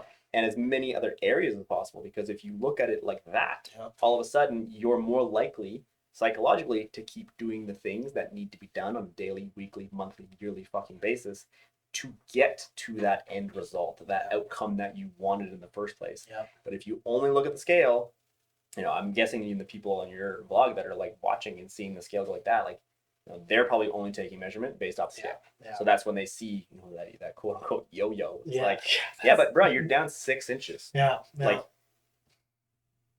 is that's not a good enough win for you? And that's why if you're only like, when clients come to me and I want to lose 40 pounds, I'm like, cool, why? I want 3 whys before a win. You have to give me 3 whys, because when shit gets hard, like it's gonna always, you have to have 3 whys to come back to. I want to, be able to keep up with my kids. I want to be able to do this. I want to be able to do this. I want to do that. Mm-hmm. Cool. Because that's when shit gets hard. That's what I'm going to come back to is your whys. Yeah. So when you get to the outcome, like there's going to be things that come up and try to block you from doing that. And that's why if we look at as many possible things to measure as possible, it becomes achieving that outcome much fucking easier. Oh, if you come to me and you're like, I want to lose 40 pounds, and I was like, cool, let's do that. And it was just, you're only gonna measure the scale. Like, would not have a successful business right now. Because it's so crazy, and it's so wild that it's still such a weird, touchy thing in the industry. So much has changed in health and fitness, even just like the popularity of fasting, for instance, but so many things. It's always the same things that have always worked over time, you know? But it's so wild to me that the scale is still so taboo.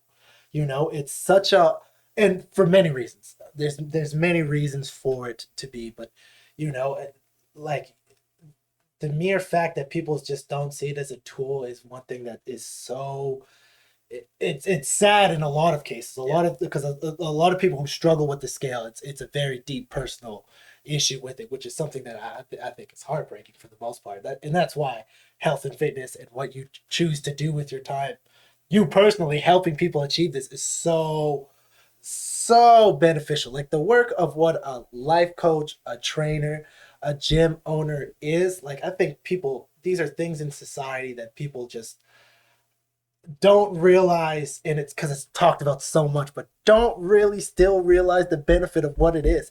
The yes, there's vanity involved in health and wellness. Of course there is. We're humans. We suck at everything a little bit. You know, we can't, that's just what we are. No matter what it is, the healthcare system sucks too a little bit. Everything sucks. Everything sucks. We're humans and we suck. That's just that's okay, you know? But it's just like the impacts you have, even that one girl talking about who lost 50 inches, 50 pounds. But that's a huge change. That's a huge change. But even I'm sure there's clients that you have now that you've just improved their mobility, you know, and the ability to move better, how that plays psychologically and hormonally. Your confidence, like it is crazy the benefits of what a healthy lifestyle is. And what someone like you does for society. I mean, obviously, I'm also in health and fitness, but just the vastness of what you're doing, it's like, I mean, I could be blowing smoke up your ass anymore, I guess, at this point. But it's just like, you know, there's so many people that spend so much time doing things for society and making a bunch of money that impact the world. Benefit society as much. Yeah. 100%. This is something so tangible. And I'll preach personal training until the day I die, even if it's not with me. It doesn't matter.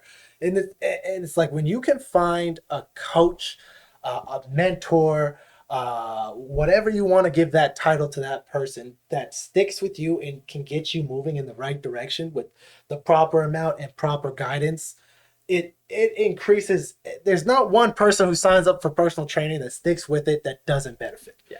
It's just one of those things. It's just one of those things that no, what you do and every dollar you put into personal training or a gym membership or healthy eating or books, or it comes back so much. It's not a cost, it's an investment, right? It's an investment in yourself. It's an investment in your future. And that's that thing. You have to look at your priorities with money when it's, oh, this costs so much. But you fucking spent $400 on booze last month. Yeah. I'm gonna charge you fucking $300 a month, and you think $400 a month or $300 a month is excessive when you spend $400 on fucking poison? And that poison. Literal fucking poison? Like, give me a fucking break. Where your priorities are obviously fucked if that's the case. Oh, absolutely. And that's that on it, like that lends of personal responsibility, having that honest conversation with themselves and where their fucking priorities are at. Yeah. And in terms of the scale, like one of my favorite sayings when it comes to counting calories is counting calories is a tool. It's not a rule. Oh, yeah. And again, what gets measured gets managed. Oh, so if you step on the fucking scale every day, you don't need to attach your worth to it. And again, there's deeper psychological issues if you are, but at the same time too, if you can get accustomed to just stepping on it, looking at it, stepping off, and not attaching your fucking worth to it, you can start to make little changes in a day. Some clients of mine don't want to track calories, so some of them don't want to track their weight. And I'm like, cool, but here's what you have to get really comfortable with. If you are unwilling to manage your calories, you have to become willing to manage your expectations. Oh, and if you are unwilling to manage the scale or manage your life in general, you fucking better manage your expectations. Because if you step on the scale every day and you see it going down a little bit, cool. Whatever it is you're doing on a daily basis, keep doing that. If you don't step on it and you don't measure your calories, but you want to lose 20 pounds, cry me a fucking river. Yeah. Like, I can't fucking do this for you. You have to own up. anyone who ever gets sober, anyone who ever takes control of their life, they have to fucking own up at some point and make the fucking changes that need to be made. 100%. And that's pursuing any kind of anything. And that's why I think health and fitness, and you hear it constantly all the time with people who are successful in the general sense. You know, it's like, oh yeah, once I took control of my fitness, kind of everything else fell in line. And it's like, yeah, if you're willing to go and do, most of the time, nobody wants to work out. Most of the time, it's way funner to sit on the couch and watch. There's some great things on Netflix. You know, I'm not saying that there isn't. And you know, I love fucking. I've actually been really on kale corn. I don't know. I haven't ate it in a while because I was like, man, I really gotta fucking put this away. I like this too much, you know. But I fucking that chicka boom fucking shit's good. Holy fuck! There's a time and a place for it, and right? that's what and it's not about eliminating these things from your life completely. It's understanding that if you have goals,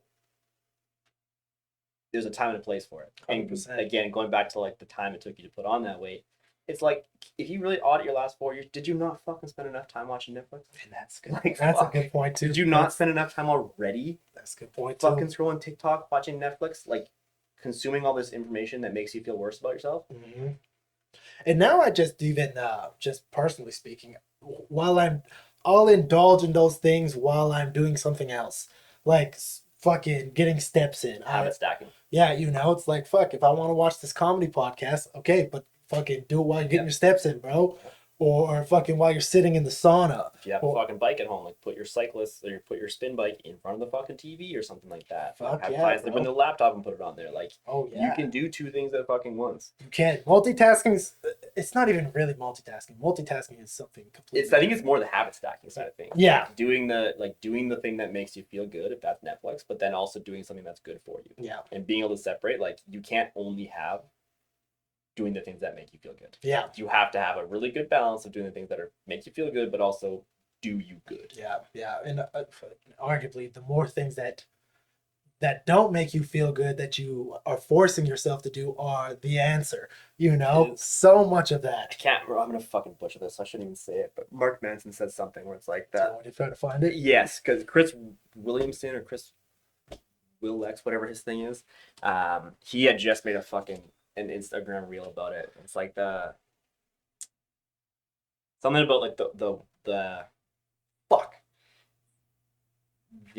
the end result you want is in the work that you're avoiding, like something along those lines.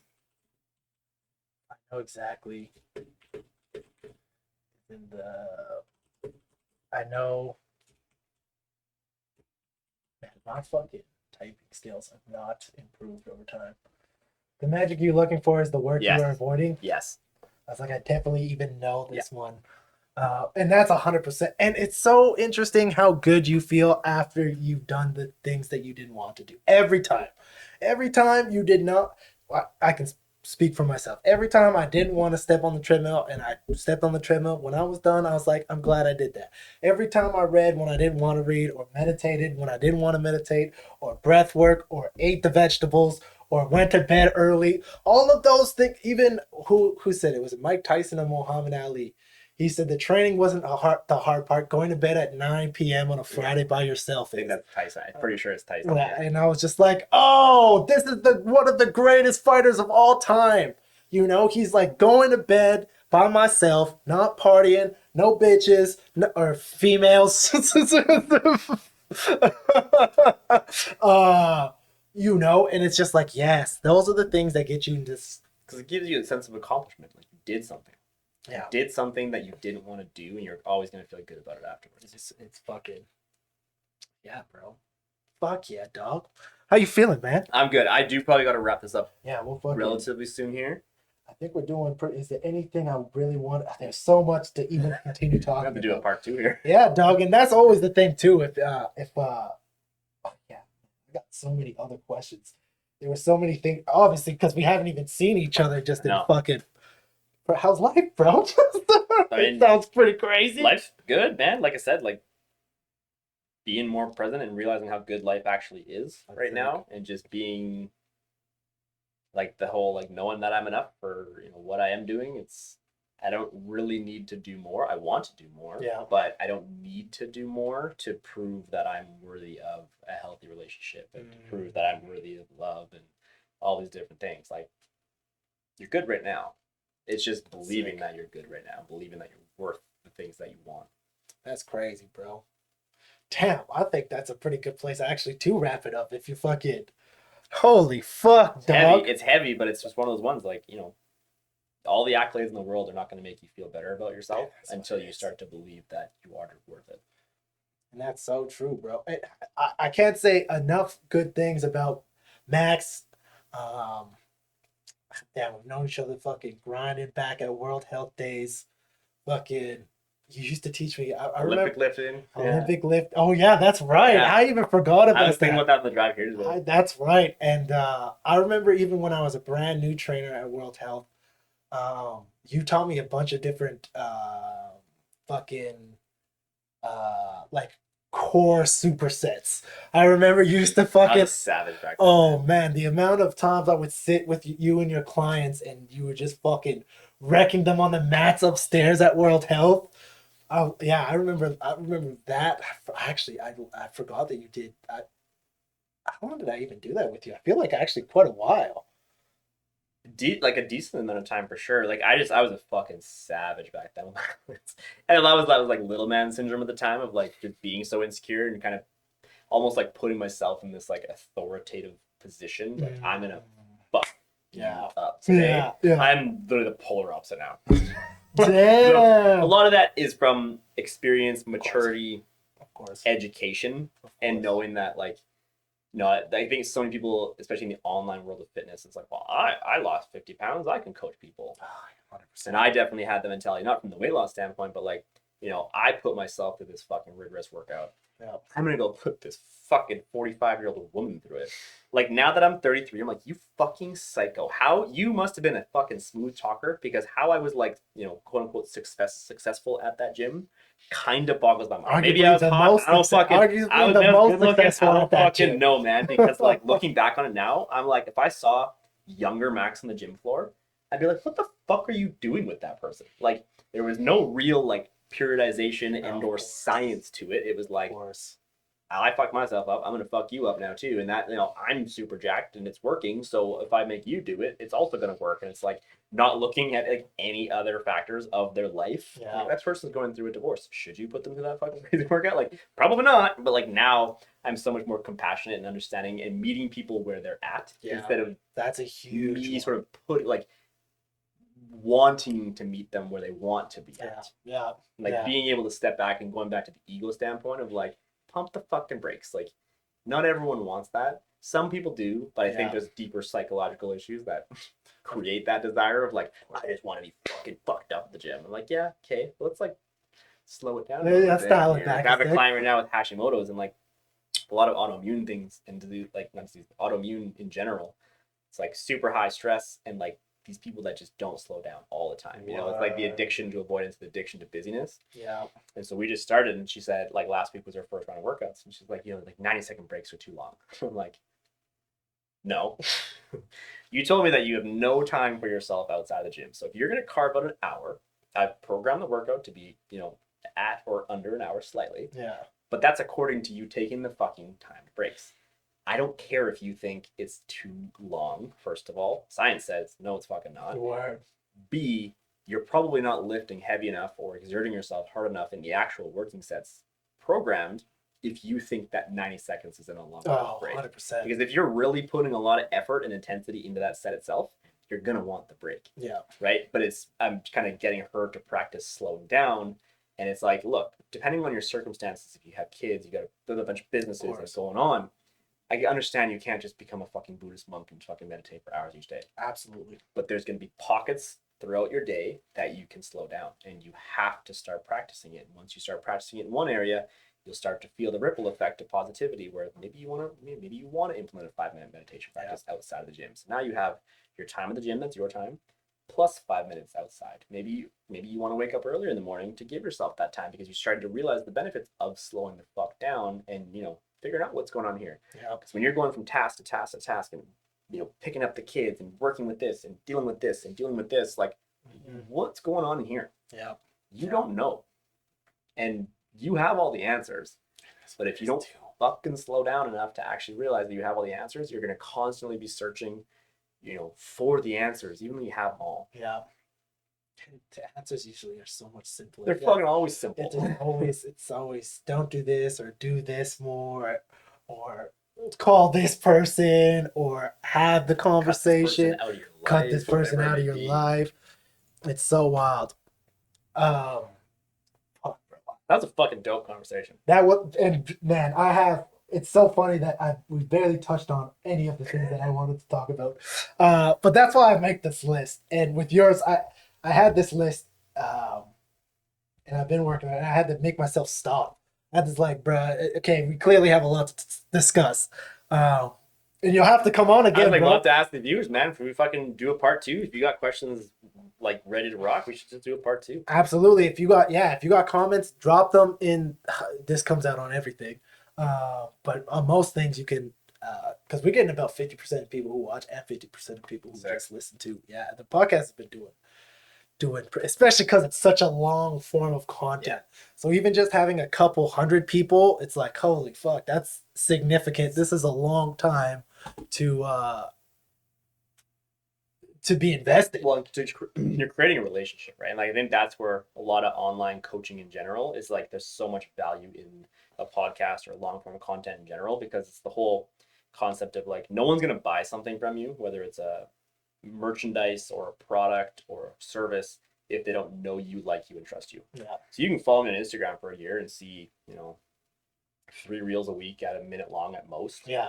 You get an idea of who I am. You watch 3 of my vlogs, you listen to this whole podcast, you're going to know what I'm about. That's true. You it's very hard to sit with someone for 2 or 3 hours and not understand who they authentically are. Yeah. And where our conversation was today, I'm pretty sure I've developed a relatively, open, honest, vulnerable idea of anyone who's, one of Jordan's audiences who maybe completely, first time listening to me or something like that. I can tell you right now, I was inauthentic for many, many, many, many years of my life. But I think we covered the basis of I'm on this trajectory of being my most authentic self and knowing that I'm going to appeal to less people being authentic.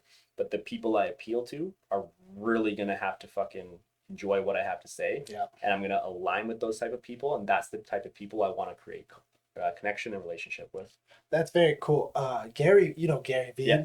He just recently put out this quote, some sort of saying that you are the niche. Yeah.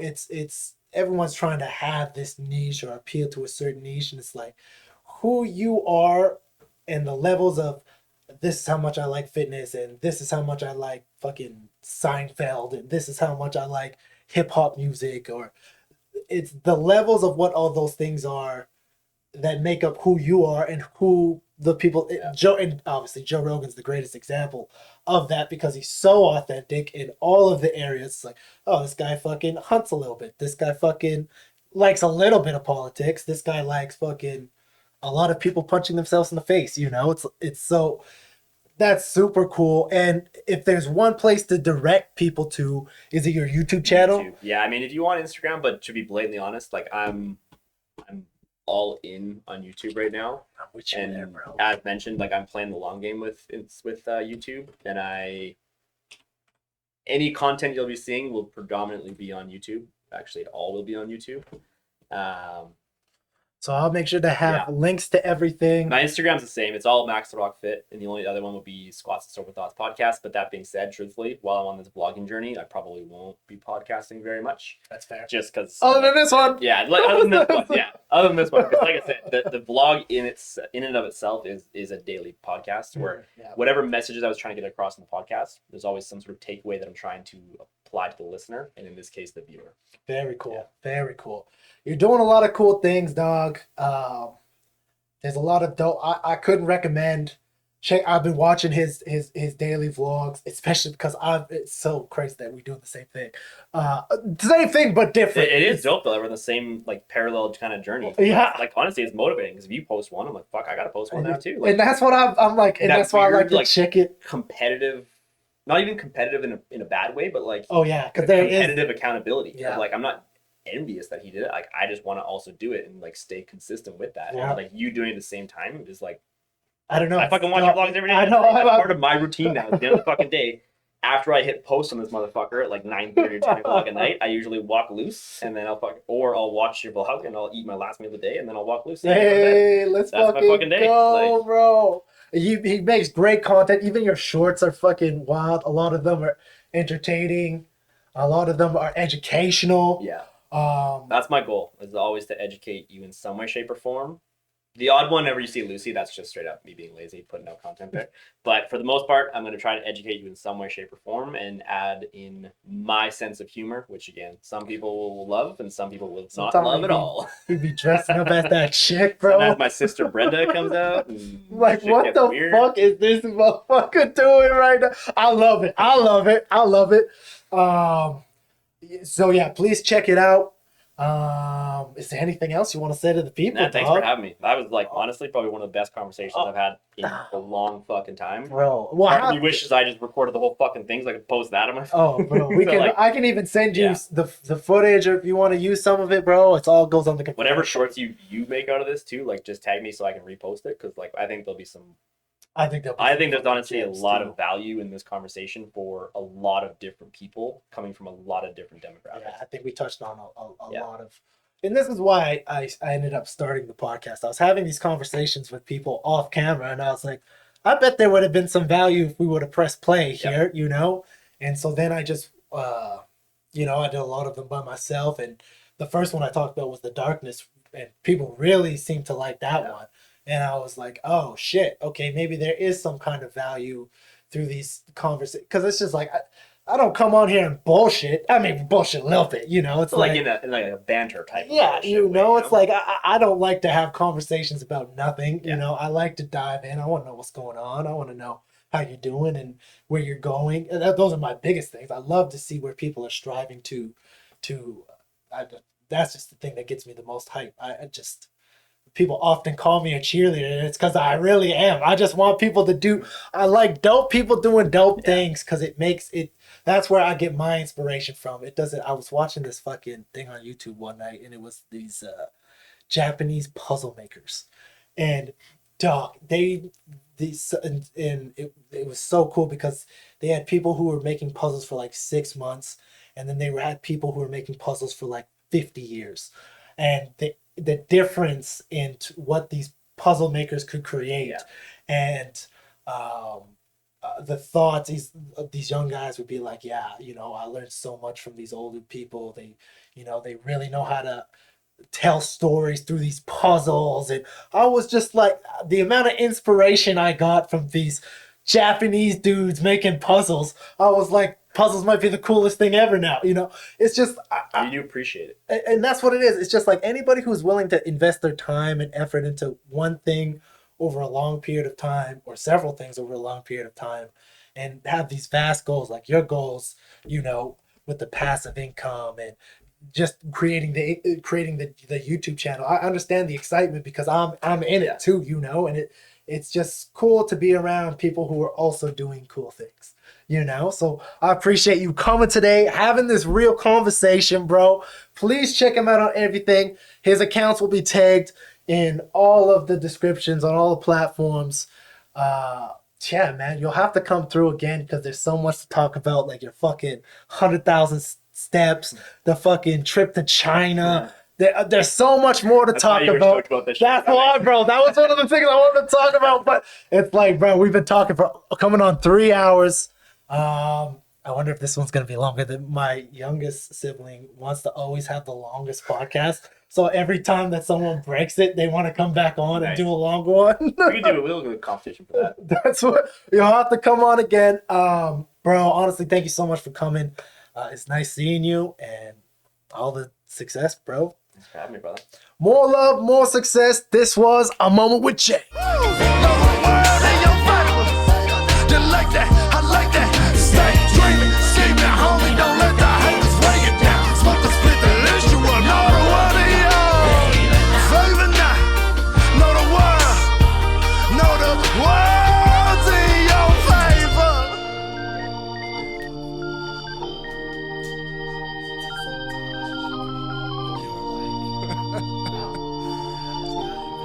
I hope you know, with every darker night, there's a brighter day.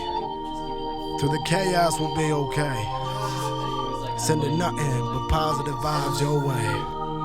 Love for always. Jay.